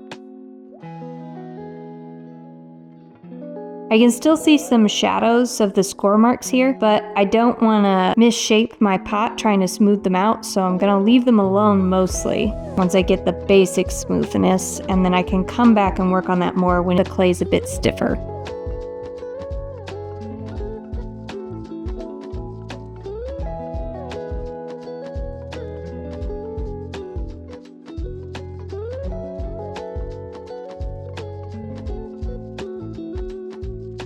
Oops, there's a crack.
Okay, last little section.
Okay, just gonna double tap that foot, make sure it's nice and stable. Ugh, I wish these cracks wouldn't keep coming back. Turn it over. Okay, we're gonna do some texture on this one. Now you could do texture with anything. You could do it with the end of a needle tool, put some little dots on it. If you've got some different size tools, you can do some textures with those. Like I can put some circles in with this. These have some scraping abilities. Anything you want. The important thing is that when you're adding that texture, you're supporting the opposite side. Now with a bowl, if I want to eat out of this, I don't want to put texture on the inside. But if it's just for decoration or if it's for your keys or something, decorating the inside can be nice because that's the part that you mostly see. I'm going to go ahead and just stick to decorating the outside. Seashells make really good texture presses. I have this butter thing. Forget what this is called, but it's just got this ridged texture. Let's see what happens if I use that. I'm going to use this little sponge here. Now, if I paddle this, I'm going to transfer the texture, but I'm also going to change the shape, so I want to be mindful of that. Not transferring a lot of texture. Okay, that's not really anything yet. Let's do something more. What else? I've got these little biscuit cutters. I'm not going to cut it. I just want to get that wavy edge.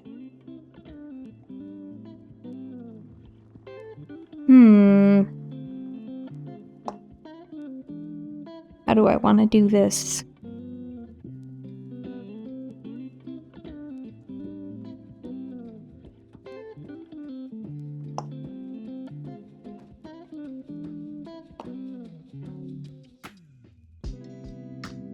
I don't know, this isn't really anything yet. If I did it a lot, though, it could be something.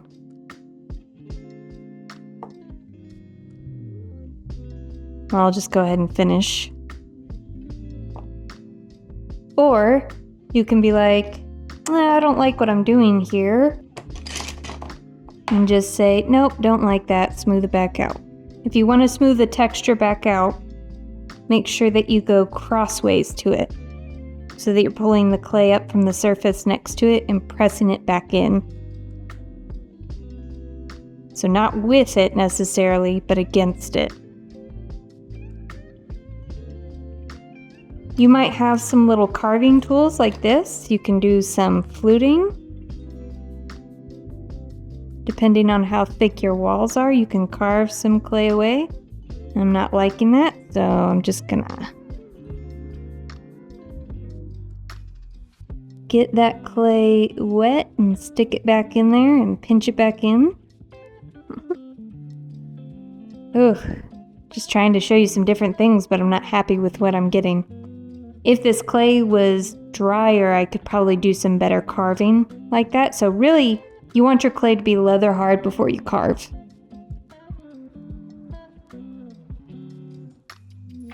Okay, let's do something tried and true. So I'm just going to take my serrated rib here, and I'm going to create some scratches on the surface. I want to go all the same direction, and I'm just going to do a slight curve here that goes around the surface rather than vertical. And it's okay if they overlap, and if they're messy, I just want them all going the same direction.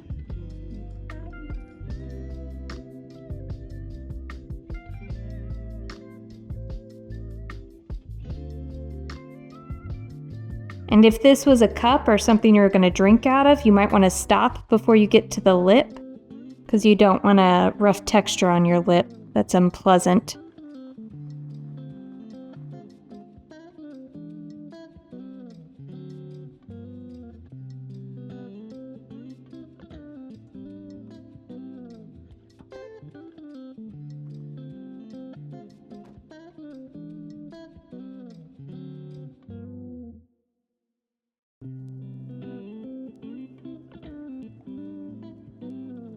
All right, so now we just have a little carved spiral texture I like that a lot. Now, you see all these little burrs and bits of clay sticking up? I'm not going to try and get those off right now because I'll just end up mushing them into my texture. Instead, I'm going to let this dry, and once they're dry, I can brush them off with a soft glazing brush. Let's go ahead and sign this though.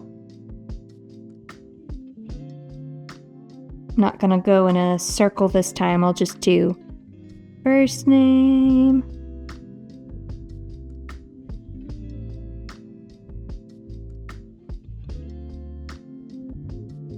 And then on the inside, I'll just make sure I didn't put any fingernail marks in here.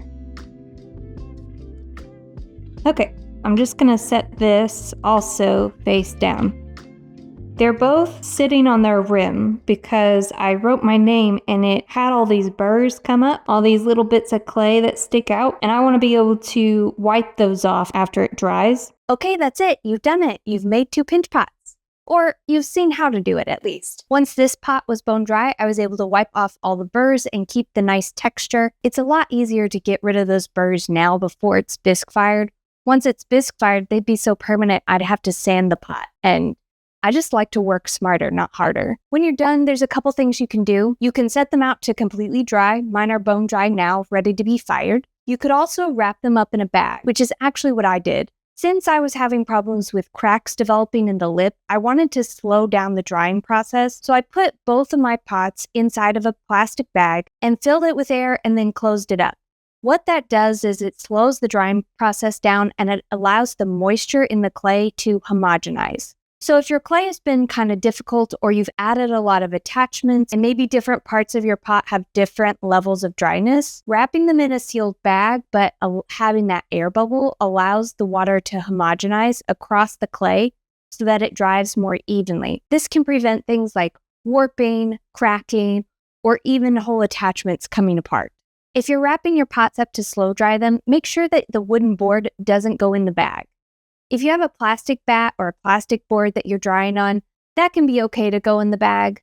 But if you wrap up a wooden board with your pot, it will absorb water as well, and it can grow mold or warp the board. So my trick for wrapping up my pots but putting them on a wooden board is I put the bag or the plastic on the wooden board, then I put my pots in the plastic on top of the board. I'm going to move both of these pots gently over.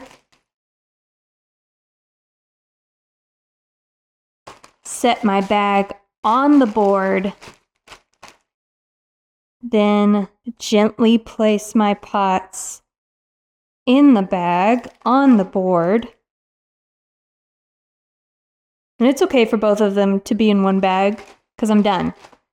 I'm going to puff up the bag and close it up like a chip bag, just kind of roll it under there. This makes it easier to move my pots around if I need to put them on a shelf or get them out of the way, but also make sure that I'm not damaging things like my bats or my wearboards. Now that you've made these 2 pinch pots, you know everything you need to make any kind of pinch pot. Change the amount of clay you're using, you can make any size.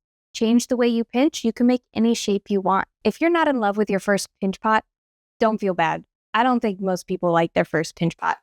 I know I don't. I had no idea how to make this, and so that's the texture from my knuckles. I keep it around just because it's a record. If you're not in love with your first pinch pot, you don't have to fire it. You can just recycle it. Now that you know how, you can always make another one. That's it for this one. Hope you had fun. Happy potting.